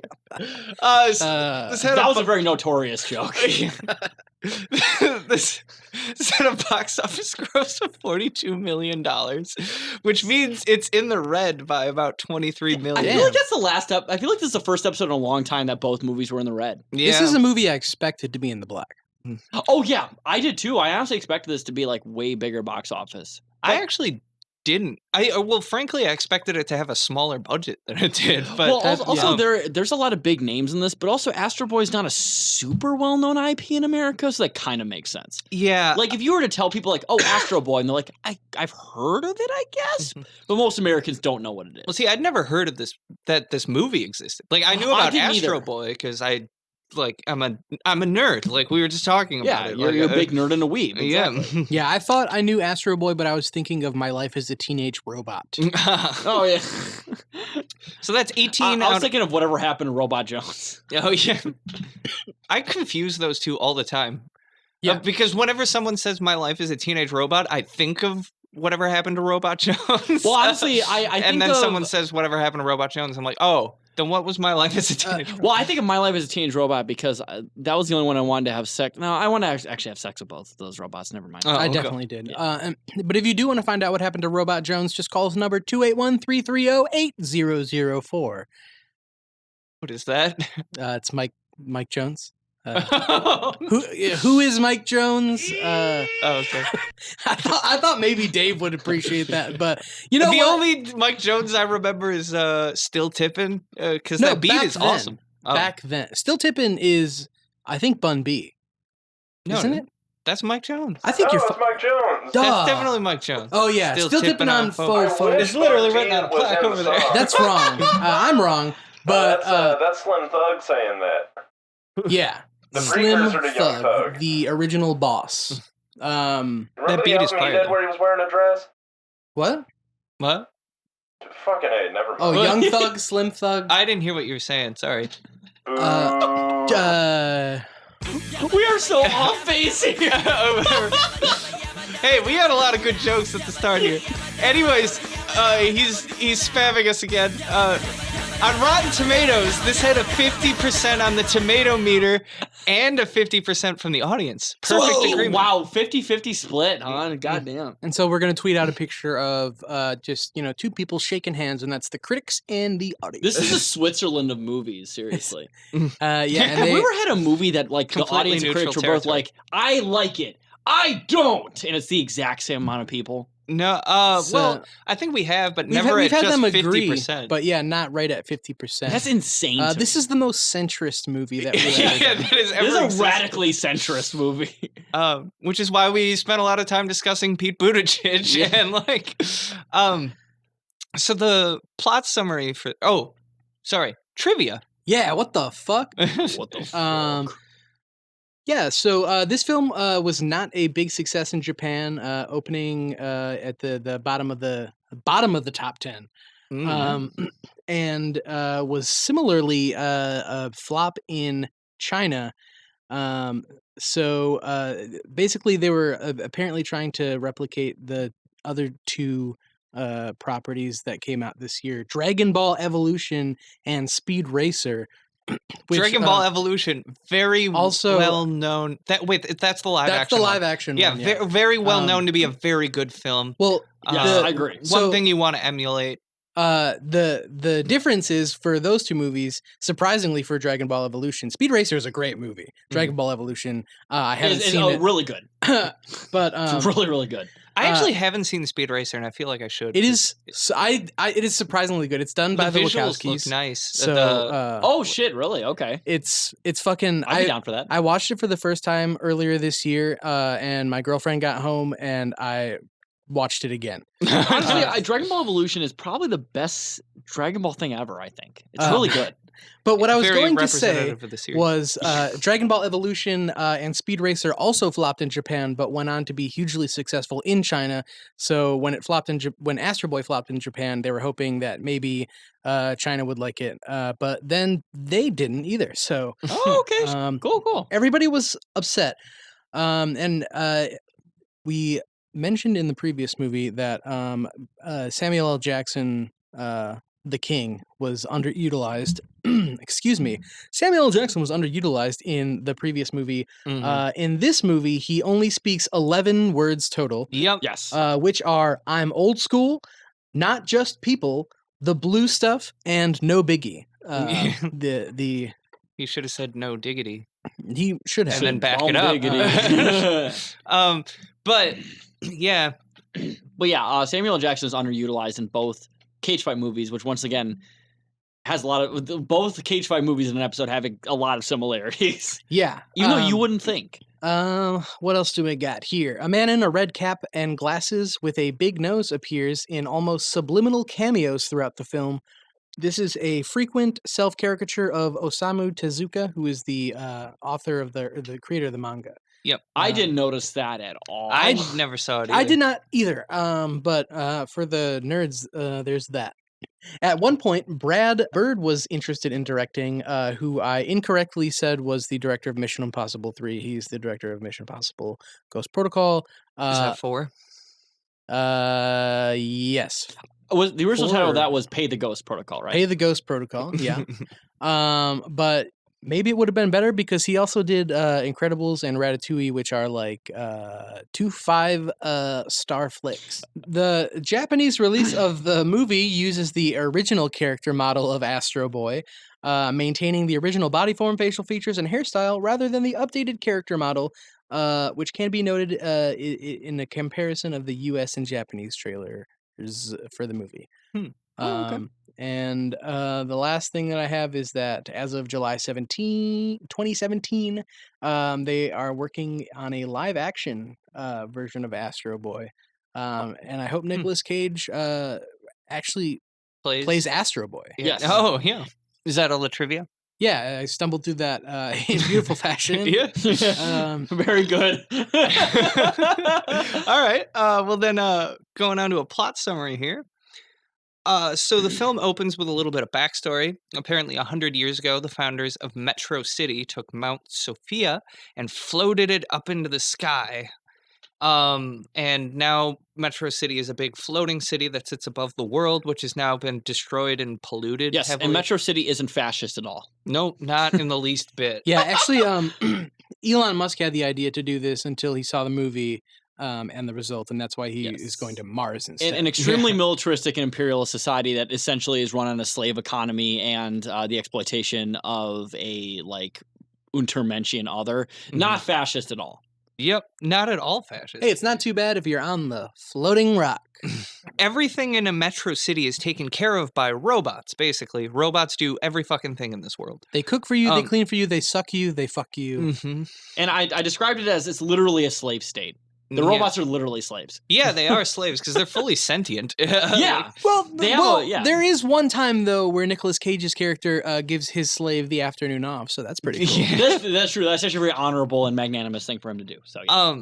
So the creator of the robots, or the father of modern robotics, as they call him, is Dr. Tenma, who is played by Nicolas Cage, and here on out, as always, will be referred to as Cage. He is not his character. You can call him Cage Dad. He's also the father of our main character here, Toby. Well, sort of main character. We'll get to that. Yeah, we'll get to that. Toby is a really smart kid. And evidently like a science whiz. He's kind of a smart ass too, honestly. Yeah, when the movie smartass. first started, I'm like, why did they call him Astro Boy? He's kind of a fucking loser. His father, More like Cage, Lame-o boy. Cage is Asshole apparently boy. extremely busy with work and just often absent from Toby's life. And he has to go to a meeting at the Ministry of Science with the president. So Toby is like, I'm going to sneak into that because I want to see what's going on here. And also the president of Metro City is not like literally Hitler. No, the president of Metro City is definitely not literally Hitler, as we'll see through his actions in this film. But He's His big name is, cuddly bear man. his name is Rudolph Bittler. Yeah. it's not. He's not literally Hitler. He's Himmler. No, I mean, to be fair, he's not literally Hitler because he's not literally Hitler, but yeah. close enough. So Cage's colleague, who I never caught the name of in this movie, has made a new discovery, and it's called blue core energy. It's a new self-sustaining power source that's more powerful than nuclear energy and is completely green. Evidently, its extraction results in the creation of red core energy, which is extremely dangerous and pure negative energy. They should have called it Green Core if it was completely green, but Yeah. whatever. Blue core, positive energy. Red core, negative energy. It's a yin and yang type thing going on. Cage's colleague doesn't want the tech. Oh, and his name's Dr. Elephant. Yeah, Dr. Elephant. That's it. Because he's got trunk. You know what I'm saying? He's got And he's Junk. fucking packing, dude. Seriously. I mean, his nose is packing. Holy shit. yeah, and he's got big pants too. Yeah, he does. So Dr. Elephant doesn't want the tech to be used by the military, but Cage says they must because that's where all their funding does. Which is also a very common thing in this world because we're not fascist. No, Yeah, or also the idea of starting a war to win a re-election. yeah. That's not American or fascist. Well, interchangeable. It's Yeah. not none of that at all. Mm-hmm.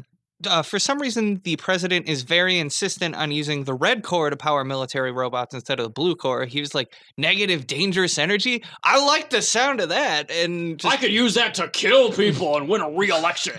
sticks it into a like super military powerful military robot called the Peacemaker. And I believe it's called the Peacekeeper, actually. is it? I believe thought so, it was the yes. Peacemaker. I believe it's the Peacekeeper, but neither here nor there. It is the Okay. Peacekeeper. I regret to inform you. Oh, okay. Well, called the Peacekeeper.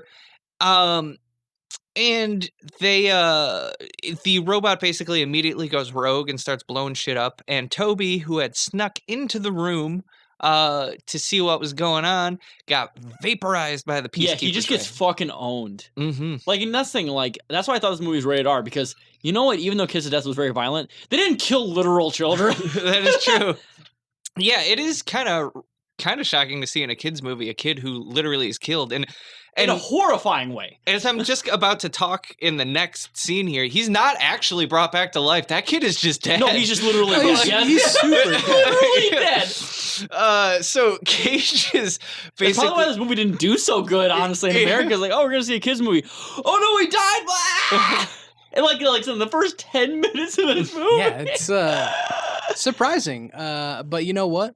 Fucking hardcore, dude. I thought it You was see gonna his- do like some $6 million man shit and like enhance the body or something, but like no, just we see in the next scene, Cage, overwhelmed with guilt at having been the cause of his son's death, creates a robot body with advanced defense systems and just programs it to look like Toby and have all of Toby's memories. Yeah. So it is not in fact Toby at all. Before Toby he is does dead. this, he actually takes the vaporized ashes of Toby and smears them on his face. Yeah. Yeah, and actually, Bryan Singer had the idea of making him completely anatomically correct, and Nick Cage's like dad character was like, "Dude, that's fucking weird. Why the fuck would I do that?" Yeah, and if you look at the blueprints when he's like building the robot version of his son, there are like accurate holes. He has like, Yeah. And also, he has a giant Yes. like dick for some reason. It's I don't know what's it's going on with like that. he's like Data. He's a fully functioning robot. yeah. He is a kid. Star Trek reference, yeah, Um, baby. But if you don't want to see a kids movie where a kid literally dies within the first 10 minutes, probably don't watch this movie. Mhm. I thought it was really funny. So It was pretty funny, the robot then wakes up and believing itself to be the original human Toby, and Cage doesn't tell it otherwise. He just kind of lets it be. So Yeah, C-3PO almost lets it slip, but Yeah. yeah, eventually Cage begins to get upset about the whole situation, realizing that this robot, who I'm going to call Robobi, because it's Robo-Toby, Rotobi. yeah, Rotobi, Robobi, whatever. But Shaboopy. he realizes that Robobi is not really like Toby, and he believes he's made a mistake and wants to deactivate Rotobi. kind of weird that like no one expects to like create an abomination and then have it be like an abomination. Yeah, So I don't really know. a shock for him. That's never been a trope in science fiction. Yeah, No, never nothing. seen it before. Never since like it's not like that's the premise of the original science fiction book. Like, I mean, it's not though. I don't know why you're even mentioning it. Oh yeah. The original science fiction book, which of course is Darth Plagueis. So why? Oh no, I thought you were gonna say Ready Player One. Oh yes, I'm sorry. Ready Player One. How could we forget? Yeah, most original book ever written. They invented science fiction and Freddy Krueger in that book. That's true. Yeah. So in the meantime, Robobi is like finding out that he can fly, and he Well, does he believe he can fly? yeah he believes he can fly. Does he believe he can touch the sky?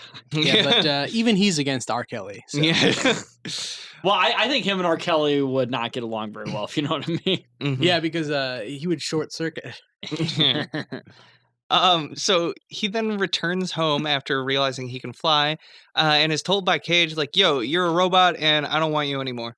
And then Robobi's like, "Oh," He's like, I don't want you anymore. You're not my real son. God. Robots are gay. Yeah, fucking gay. Yeah, you want to be my son? You fucking faggot. Like that's like. Too bad we can't include that. Too bad. What? I said too bad we can't include that.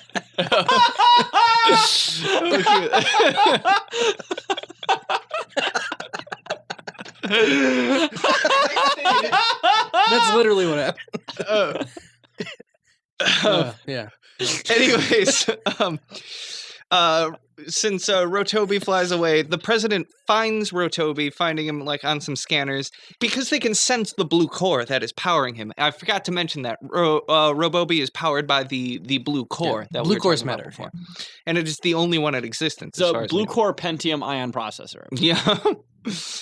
So they attack him, and Robobi is knocked unconscious. But before they can catch him, he falls out of Metro City and all the way down to the surface. No. No. So, Robobi wakes up in a scrap heap. I'm keeping at this, even though it's really awkward to say. Just keep It's going. great. I mean, And Just keep going. You're already like halfway through the movie. Keep yeah. going. He wakes up in a robot scrap heap and is captured by some kids who are out like grabbing robots for parts and to like get them fixed up. And they think he's a human kid. They don't seem to like the fact that he's from Metro City, but they warm up when they hear he's been kicked out. The kids' names are Zane, Sludge, Widget, and Cora. And really, you don't have to remember any of those except Cora. it's really the legend of Korra. Yeah. Really. She is the avatar after Aang.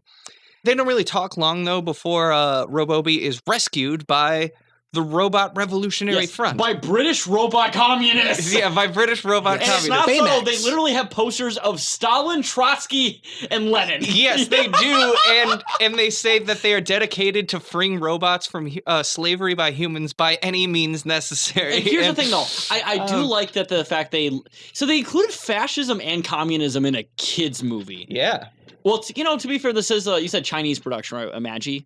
Yeah, I think so. So I mean, that would make sense. They'd include like communist imagery in it. Mm-hmm. But I also do think it's funny in that scene. The communists, remember, basically are like, yeah, we're gonna do propaganda of the deed.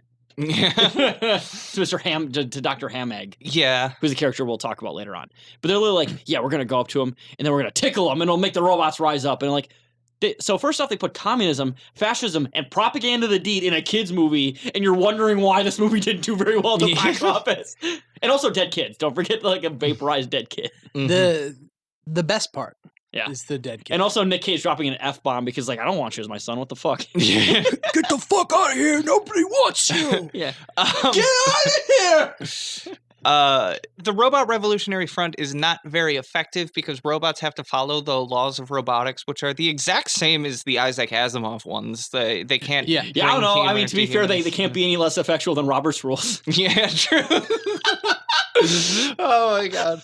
Ruining meetings since 1888 or whatever the fuck they were invented. And the three laws of robotics, as stated by Isaac Asimov, are of course do a little dance, make a little love, and get down tonight. Yep. Uh, But no, it's a robot cannot harm a human or through an action cause harm to come to a human, and then all the other ones. But they warn him about Ham Egg, who they say is a man who enslaves and does terrible things to robots. But And they're not entirely sure what that means. yeah, they aren't entirely sure.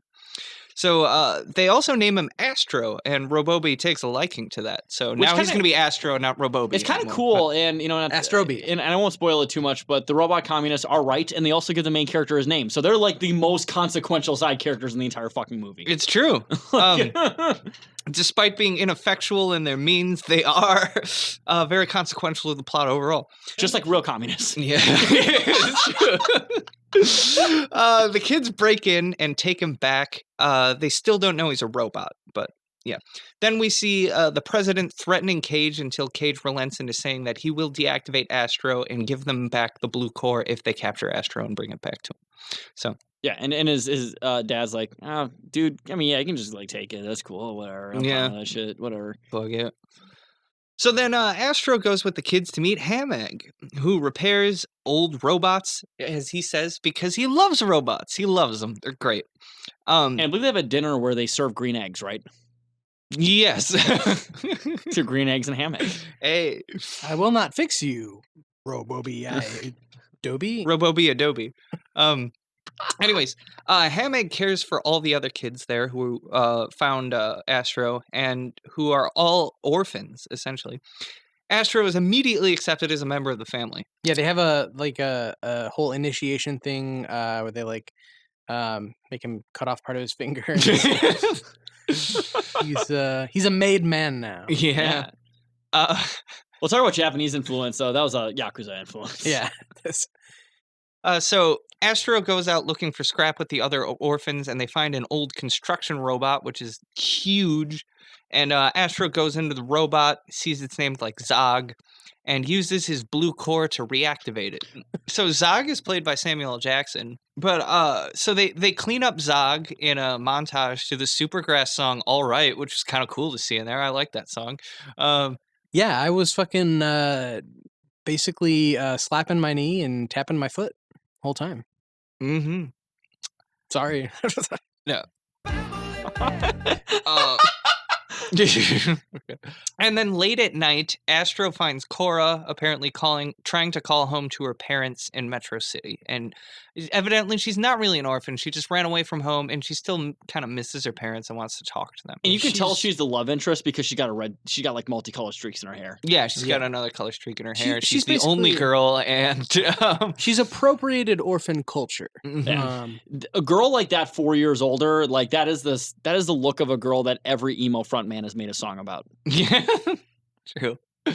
Astro almost comes clean to her about being a robot, but basically only manages to say that he feels like an outsider and he feels out of place. But I'm a creep.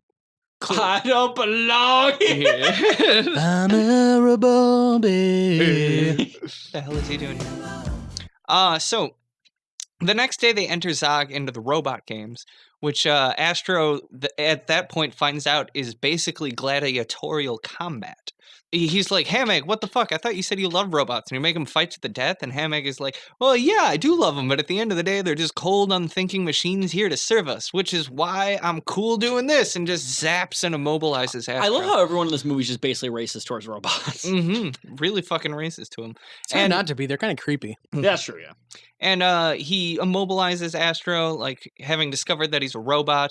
Astro then wakes up in the arena, and he's going to be forced to fight by Hamag. He initially refuses to fight the robots, but pretty quickly starts fighting them all when they're, trying to kill him. And he easily defeats all of them until Zog is put in the arena. And then he says, no, this is where I draw the line. I will not fight Zog. And then Zog is like, looks like he's about to crush him, but then just like gives him a handshake. And him and Zog, they're buds, you know? Because Astro gave Zog life. So Hamag starts like zapping them both to get them to fight. And then Zog is about to kill Hamag, where he's like, you can't do that. It's the laws of robotics prevent you. And he says, like, the laws of robotics established over 50 years ago prevent you from doing that. And he's like, I'm old school, baby. And to be fair, Zog is at least 100 years old. Mm-hmm, he is. So he is very old school. And then Astro steps in and stops, and he's like, Zog, don't kill him. We're not going to kill anybody. But pretty much immediately after that, the president's men show up and capture Astro and haul him away. Astro is taken to Cage and Dr. Elephant to remove the core, but Cage has a change of heart at the last second, saying that, you might not be Toby, Astro, but you're still my son. And he releases Astro. And Astro, like, blasts out into the sky. And the president that orders Cage to be killed for treason. And he puts the red core into the Peacekeeper robot, evidently not fucking remembering what just happened last time that happened. I've forgotten. Yeah. Well, it kind of reminds me of Ed 209 from RoboCop, right? Where just totally shoots the fuck out of everyone. It's like, oh yeah, let's keep this machine around. Yeah. Absolutely. And so he sends the Peacekeeper robot to kill Astro, but it immediately goes rogue and absorbs him somehow. I don't really understand that. Like, sucks him in and then starts sucking in all sorts of gadgetry and gear around it until it's just growing and growing until it's fucking giant. And evidently this robot believes it is the president, or he's inside of it controlling it or something, because it is talking just like him. I think he's on the inside. And everyone's trying to look in. Yeah. And we can see through him. Yeah. But we inside, can see they're his all true colors. They're all ugly. Yeah. They're ugly, like I mean, him. kind of like me. So then Astro and RoboPrez fight, and the orphans steal Hamag's hover car and fly to Metro City. In the middle of the fight, like, the orphans rescue Astro, but RoboPrez then kind of destroys the city's power grid, So, and the city just thought starts of to drop something. from the air. Yeah. If the orphan kids could just drive up to Metro City, why doesn't everyone just do that? Probably They don't have fascist gas. government, hard borders. They don't like immigrants. That's my theory. I guess, but like, borders are still enforced even during a national crisis, which is what happens right now. Mhm. So I don't know. It doesn't make any sense. I don't know. That was my thought. Like they don't go back up there because of the like super fascist government probably doesn't want him there. I mean, he was literally talking about starting a war with the people on the surface to Yes, get that's approval true. ratings and stuff. So Yeah. I assume they stoke some fires of prejudice against the people on the surface. I don't know. But anyways, like RoboPrez destroys the city's power grid somehow, and the city starts to just drop from the air. So Astro flies out underneath and kind of gently lowers the whole city to the ground. He's got the whole world in his hands. He's got He's the called whole Astro, world. but he should be called Atlas. So Cage finds Astro and tells him that like if the blue and red cores combined, both of them will die. And Astro says, "Well, then that must be why I was created. It's my destiny to sacrifice myself and stop RoboPrez." And just flies directly into the red core, even though Cage is like protesting, like, "No, I love you, robot that I said I hated." Yeah, told it wasn't my real son, and I already hate robots anyways because I'm a bigot. I love my gay son. So It was kind of like a very LGBT message of this movie, if you think about it. But RoboPrez then explodes into a giant ball of red and blue energy, and the president emerges from the wreckage and is immediately arrested by his own army because it's time for a fascist coup, and they'll install a new dictator, probably. Well, remember there was actually a throwaway line, but the original president was that was going to win was supposed to be a giant hippie. Oh, yeah. So, I mean, in comparison to what that society is, it would have just been somebody like Joe Biden. Yeah, probably. Well, this big, like blue, like fucking blue-haired, long-haired hippie. It's like, listen, I like the privatized businesses. Let's have 2 more black people involved in those businesses. So Listen here, Jack. the orphans find Astro's body lying on the ground. He's dead because the blue power core is like empty, and everyone is mourning. But then Zog shows up and uses some of his blue energy to repower Astro's core and bring him back to life. And everyone is happy.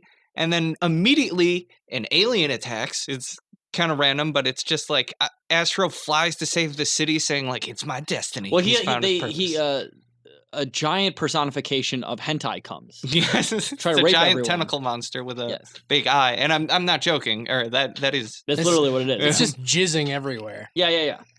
Just like penetrating women against their consent. It's got like 1 million tentacles. That's really the message of this movie. Yes. And then the movie ends on a cliffhanger of hentai. Yeah, it does, and maybe we'll see that in the sequel. But Yeah, Astro Boy 2. You know, it's been 11 years. After the live action one comes out, we'll do another animated I don't know. one. I think Kristen Bell might be doing other things right now than being in Astro Boy 2. So Anyway, so that's the whole plot. Overall thoughts, everybody? I liked this movie more than I thought, and I liked the fact this movie actually had like real world ideologies behind it. Mm-hmm. Like I think the political like commentary was actually a lot smarter than what a kids movie like this would normally have. Yeah, definitely. Because they actually had like concrete like real world ideologies. Like I said, I mean Metro City's fascist. They have communist robots who don't do anything and just talk about how revolutionary they are while just doing nothing. So I mean that's of course extremely realistic. And then as well, like I said, just the slave society and the sort of like third world poverty people and the people in the first world Metro City are like, yeah, we could just boss around these people and kill them just for the sake of it and to make ourselves look better. So yeah, I mean, this movie, like I said, has probably the most ideology of any movie we've ever seen on the show. That's not just outright fascist. Yeah, it's certainly got the most non-right wing ideology that we've seen in a movie thus far. Yeah, like Nick Cage is literally just in movies that are just Mein Kampf, but just in rewording. But this movie's like, oh, okay, well, this movie's a nuanced, like, political take of a kids movie. Yeah, I was really impressed by this movie, and even more surprised after watching it that I haven't heard anything about this movie at all. Yeah. I was frankly really surprised that I haven't heard anything about this, given not only how big of a budget it had, but like that this is a pretty fucking good, solid movie. Yeah, you know? solid movie. I like honestly, this. I think 50% is kind of a shame. I think it should have gotten a little bit more. Yeah, and I like this a lot more than I was expecting to. Me too. The animation at times is sometimes a little clunky. I mean, it's not Pixar quality, and I guess I rate 3D animation in relation to Pixar, which is just like not fair. Yeah. But, Well, the animation is a little spotty at some points, I will say. The biggest gripe in the reviews is that the direction of his hair keeps changing. Oh, yeah. And That's it's a very important distinction. is not true to the original, which is always in one direction. With Harry Styles. Yeah, And, yeah.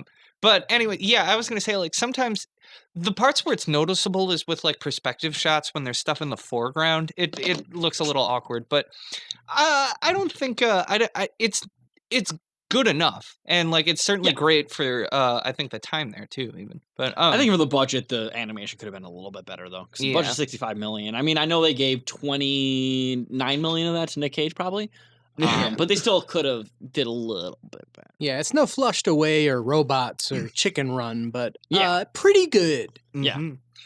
There is like a little on the nose with like the theme, like literally they keep saying Astro keeps saying like I don't know what my place is, and then at the end he's like I've found my destiny, and everyone's like yes, you found your destiny. That is a little on the nose for me, but it is a kids movie, so Yeah, I think he actually also says in the extended version, I have reached my end goal and completed the story arc that I have been Yes, I have following over the completed process of this movie. the hero's journey, and this is the close of Act 3. But I'd also say it has some good moments of humor that I think are funny. There are like little jokes that go by that I think are pretty good. And sometimes. honestly, the robot communists are still like one of the funniest parts of any Nick Cage movie we watched. Oh yeah, I loved those robot comments. The Robot Revolutionary Front, which I Yeah. don't know if we said their full name there. Another thing that I thought was RS. funny was early on when Toby was learning from some books, he was reading a book on Rene Descartes that was titled Descartes Before the Horse. Nice little. I never puns, noticed that. That's actually really funny. Mhm. Maybe the animation was a little better. I could have read that, but Yeah. And I did download this movie from a pirate. I downloaded this from Amazon, so of course I had the best stream. I still couldn't see it. Mhm. I actually I did one of those like Humble Bundle things where I got it off Bandcamp and I paid more money than I thought I should have to see this movie. You bought every individual scene for like $2. Exactly. Yeah, I pledged $75 to watch Astro Boy. Yeah. But yeah, good movie. Dave, you got a plot summary? What? It's kind of what I expected here. He's never going to speak on this podcast again, and I don't No. blame him at all. I mean, if he doesn't have to, why not? I think he said no. I got this idea. And, like, what it is that we like go around the world, Dave like, me and time. you, and we just like hack.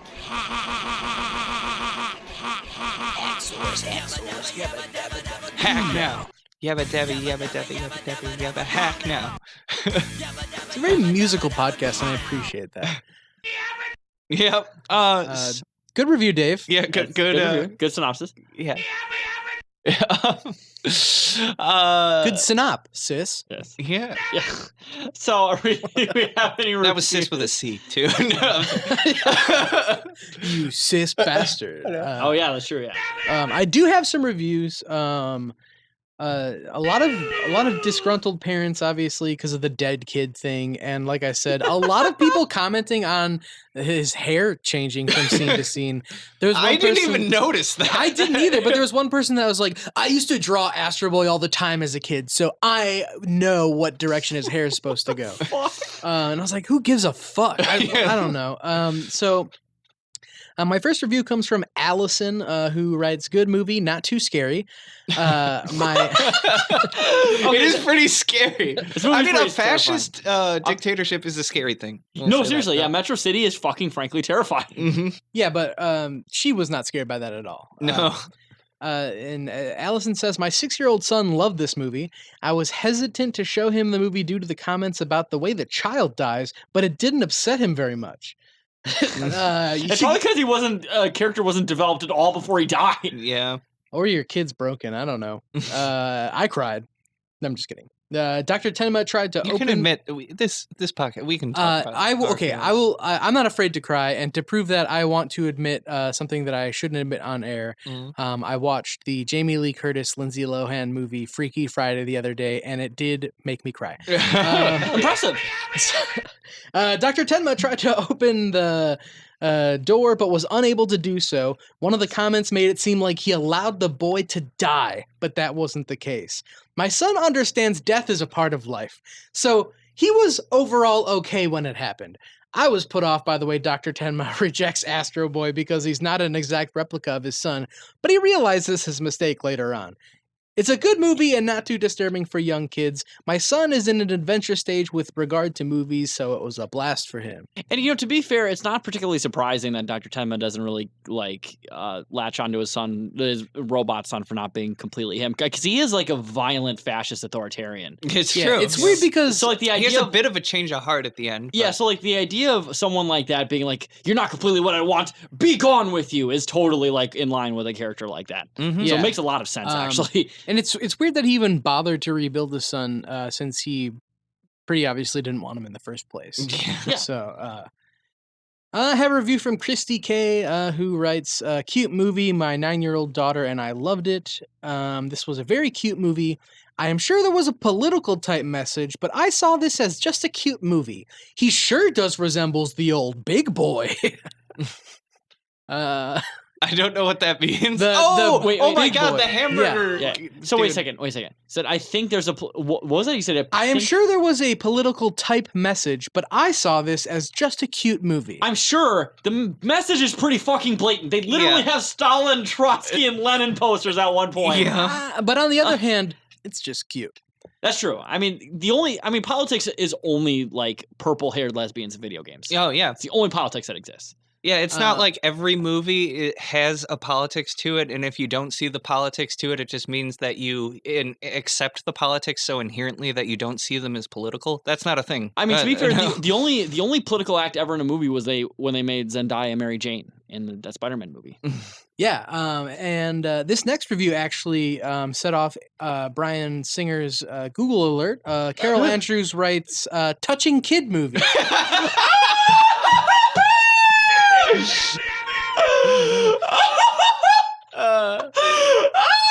Oh god. All right, Bravo! And Carol Andrews writes, really good moral of story. Wait. You said touching kids story. Touching kid movie. Okay, so that was the only part of the review, right? Well, that was the title, and the body of the review is really good moral of story. Full stop. That's That yeah. actually might be my favorite review so far. I have one from. With a really good moral of story to touching kid movie. I have a review from Rand Whitney, who says, okay, kids movie. Parents will probably not see much for them in it. Why do they require so many words? I was always told if I had nothing to say, then don't say it. Which refers to the character limit on the review, which I don't know how there's a character review limit for reviews because some of them just say okay. Yeah. But also, again, you don't have to write a review. You don't have to fucking write a review if you don't want to. Like, So, Jesus and Rand Christ. wrote that to rate it 3 out of 5 stars. Okay. I got a review from Jay Shum, who says, too much modern like the Star Wars character. What? And Jay Shum writes, okay, low star, because I compare the old Origin Astro Boy, which has more action than emotion. Sometimes, too many characters can distract the main theme of these type of movie, the kiss rule. And Does that's that it. keep it simple, stupid? Keep it simple, stupid. Oh, Okay. yes. I Which, agree. judging by the coherence of the rest of the review, I'm surprised I didn't know Well, what speaking that of the is. coherence of some of these film reviews, they don't mind kissing in kids' movies. And that was 2 stars. I got another 2-star from Stephanie, who writes, this movie is disturbing. There are very mature situations that need a lot of explaining for the rating level. So basically, this movie probably should be rated R, but is not. According to Stephanie. I got a review from Amazon customer who says, meh, the science is weak and the hairstyles leave much to be desired. Because that's what you look for in a fucking like kids animated movie is like hard science And hairstyles. If not for the science, at least give me a good hairstyle to look at. Look, if I'm gonna be honest here, I like science and I like hairstyles. So You know what? like, That's well, why actually, I love and Jimmy like Neutron hairy so styles. much, because it's all about science and hairstyle. And the only song that person listens to is Weird Science by Oingo Boingo. I have a review from Richard Coleman who says, don't order from this sender. I got sent this DVD for my DTR, and she was so excited when it came. What is DTR? I think he meant his daughter? I think so. Or Oh. like Down to... Dater? diddling. I don't know. Hey, Down listen, to guys, when I the watch a benefits kids of movie, I'm watching down to Astro Boy. retard, all right? It's Dread retard Tyrant backwards. Roberts. It's DTR. I then know, I said tyrant. Oh. Tyrant. What? I apologize. I tried to clean it up. So I got like sent it. this DVD for my daughter, and she was so excited when it came. Then we tried to play it, and it said invalid region and will not play on any of our DVD players. She was crushed, and maybe literally if she's anything like Toby. I tried to contact the sender and Amazon weeks ago, and I've gotten no response. Don't order from this sender. And it doesn't say who the sender was. So Yeah, that happens on all fucking Amazon reviews when they complain about the seller. And they also- don't say who it is. And just curious, that was a 5-star review, right? that was a 1-star. Unfortunately, Fucking ridiculous. Come on. Yeah, It's also like most of the time when a DVD is for a different region, they straight up like say that. yeah. You just like- have to know that that is a thing. Yeah, and at this least- person doesn't. At least on region 2, it'll always say like region 2, and then it'll have the 15 or like whatever the Yeah. age range is on the side. It's like Yeah. very obviously not an American DVD Mm-hmm. Yeah, or and North American DVD. This shit. person, Or you can do what I do and get a region-free player. And then you buy DVDs from Canada, and they're all in French and English. So yeah, fuck or you dude. buy fucking 3D Blu-rays from Germany. Yeah, and they're all in English and French still Yeah, only. but they're 3D, which is hard to find sometimes. Yes. I have a review from Missy who says, line about saying grace in the movie was extremely disrespectful. Oh my god. When did that even happen? What? So the kids are sitting down with ham egg to eat, and then they're like, right. "Are we forgetting something?" And he says, Grace," and he's like, "You're right, Grace. Turn on the TV." And then a girl named Grace. okay. turns So on the that's TV. what this review is about. So let's I get ready thought that for was this. funny. Actually, I thought that was pretty good. Some people would say that at worst is completely innocuous, but some would say disrespectful. And so Missy says, line about Grace was extremely disrespectful. That could have been left out of the movie altogether. When sitting down at the table to eat and it was asked if they were missing something or forgetting something, and one boy said grace, as in they needed to say grace and thank the Lord for their food. And then the man yells at a girl named Grace. It was very rude and disrespectful. So I didn't need to explain it because she did it all right there. But I mean, after her description, I understand why it's disrespectful. Oh yeah, That makes a because lot more sense. You gotta respect the Lord. I have too many reviews for this. I have one from Lori Livingston who says, "Not cool. Too much violence for my two girls. They cried nearly the whole time. What kind of dad kicks his own sons out of his life? Even if he is a robot, and even if it is just a movie. Not cool." I don't understand a when violent people. fascist authoritarian dad would do that Yeah. to his son who's not completely 100% in line Yeah. with what he believes, like Yeah. what his values are. I don't understand why some people have like an option or an issue with like the moral actions of a character who's clearly supposed to be coded as being in the wrong. You know what I mean? I And don't being understand bad. that. What the I don't fuck? understand that sometimes. I mean, like, if someone is coded as being right for having kicked out their son, like, if the movie is saying that he made the right decision there, then I understand being upset. Yeah, but the movie's not framing that as a good thing. He continues it's to true. actually be a freaking badass after abandoning his son. Yeah. and so Yeah, he continues to be a cool guy. yeah, How he's the a fuck are you gonna qualify your statement by saying, I don't care if he's a robot? Like, really? Yeah, I'm sorry. yeah, like, well- I care for my robot son. too much violence for my two robot girls. Yeah. I have a review from I care about my teenage robot, okay? Yeah. I have a review from Simon. It's titled "A Subliminal Brainwashing." Okay. Aside from the movie itself, I would like to draw your attention to the subliminal brainwashing in this movie. For years, unless you have no perception, the limousine communists in Hollywood have made movies advocating communist totalitarianism, e.g., The Motorcycle Diaries, Che, Reds, the Front. In their attempt at brainwashing, they have also gone for the kids.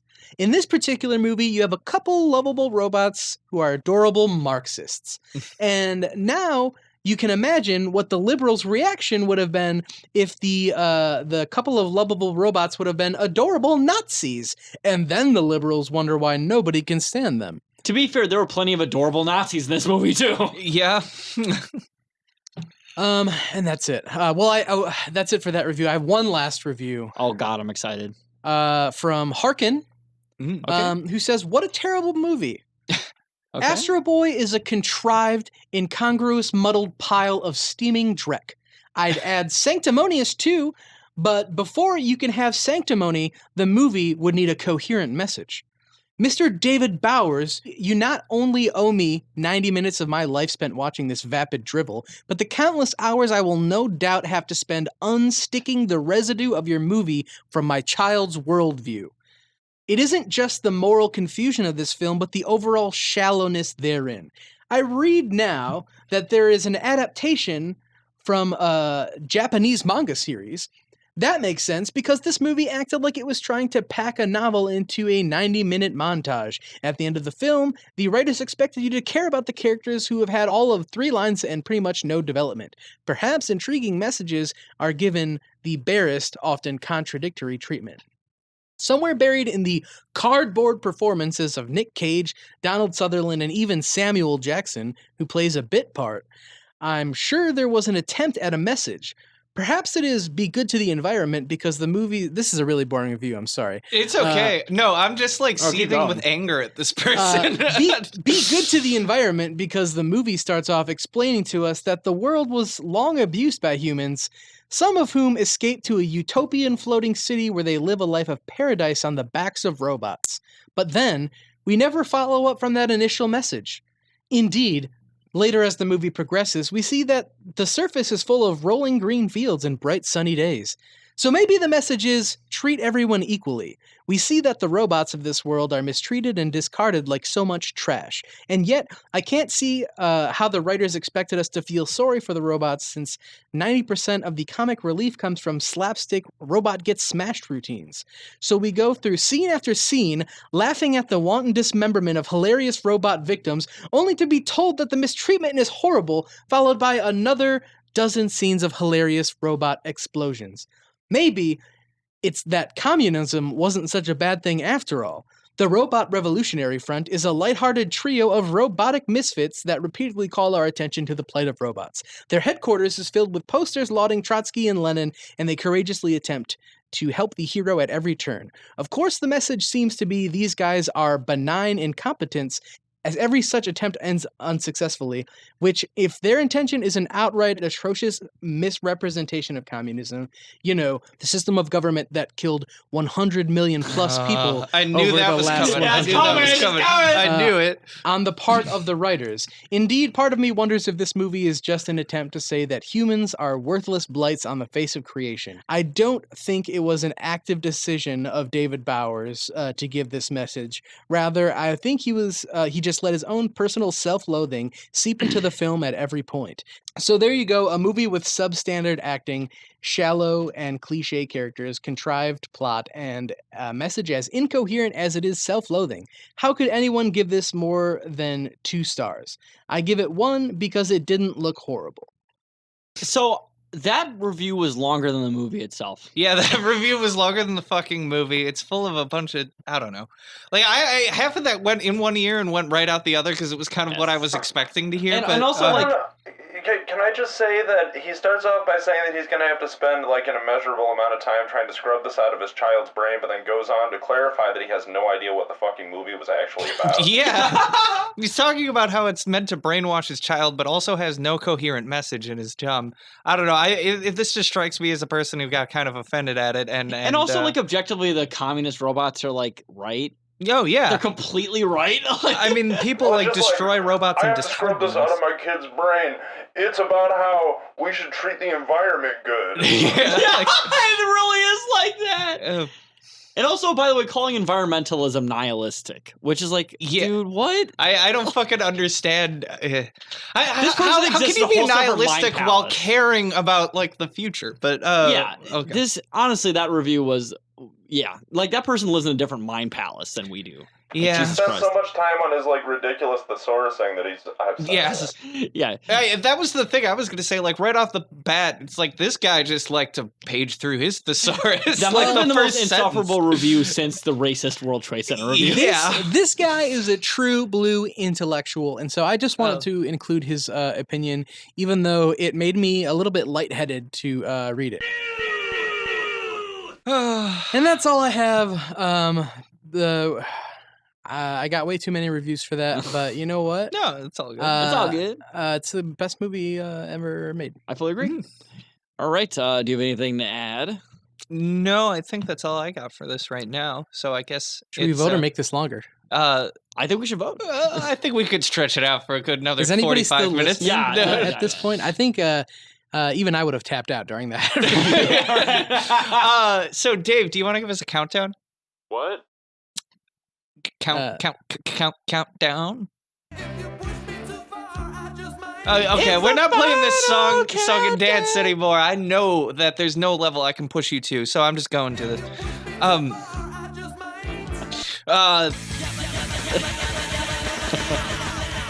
Three, 2, 1.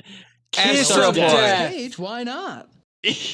Oh, wait. So you said kiss of death. Yeah. I said kiss of death. I said Astro She Boy. said Astro Boy. Yeah, 2 out of 3. Okay. Now, to be fair, I will say, and I still choose Kiss of Death, but if it had been either of these movies, I'd be fine with that. I was literally just going to say I'm not really upset. I feel like both of these movies were good. Wasn't sure which one I was going to pick going into it because these were both pretty much equal tier for me. Yeah, these are both very enjoyable films. Yeah, so I'm not too upset that Astro Boy got beaten out. I did prefer it a little bit, but I mean, and I will say that even though Astro Boy is definitely a more enjoyable film in certain aspects, but Kiss of Death is just such a quintessential cage fight movie. I do kind of have to give it to you for that. And Nicolas Cage in that movie, he's a great character, and it's good to have him further on in the bracket. I just spoke from personal taste. That's totally fine. I'm sure Astro Boy had like a political type message, but I just thought it was cute. Yeah. And I'm pretty sure Kiss of Death had a political type message too. Is that liberals are bad? Liberals are bad, and David Caruso should go back to TV. Yes. Maybe Michael Rappaport wrote one of that review. Yeah, I probably did, to be honest. He might have. That's got rap written all over it. Kiss of Death prevails and will go on. And join us next episode when when we will be discussing the movies Moonstruck and returning champion G-Force. Which I just add a bunch of sirens in there. Yeah, I believe you will remember, if you have heard that episode, as having been rather contentious between Zach and Mike, who voted that movie forward, and I, who did not want that movie to pass on. And by contentious, you mean it's great content. That's what that means. Yeah, exactly. Yes. Mm-hmm. Hope you all enjoyed, and tune in next time to hear G-Force and Moonstruck. I lost my hand! I lost my pride! Johnny is his hand! Johnny is his bride! Son, if you're listening to this, go to bed. Bye-bye.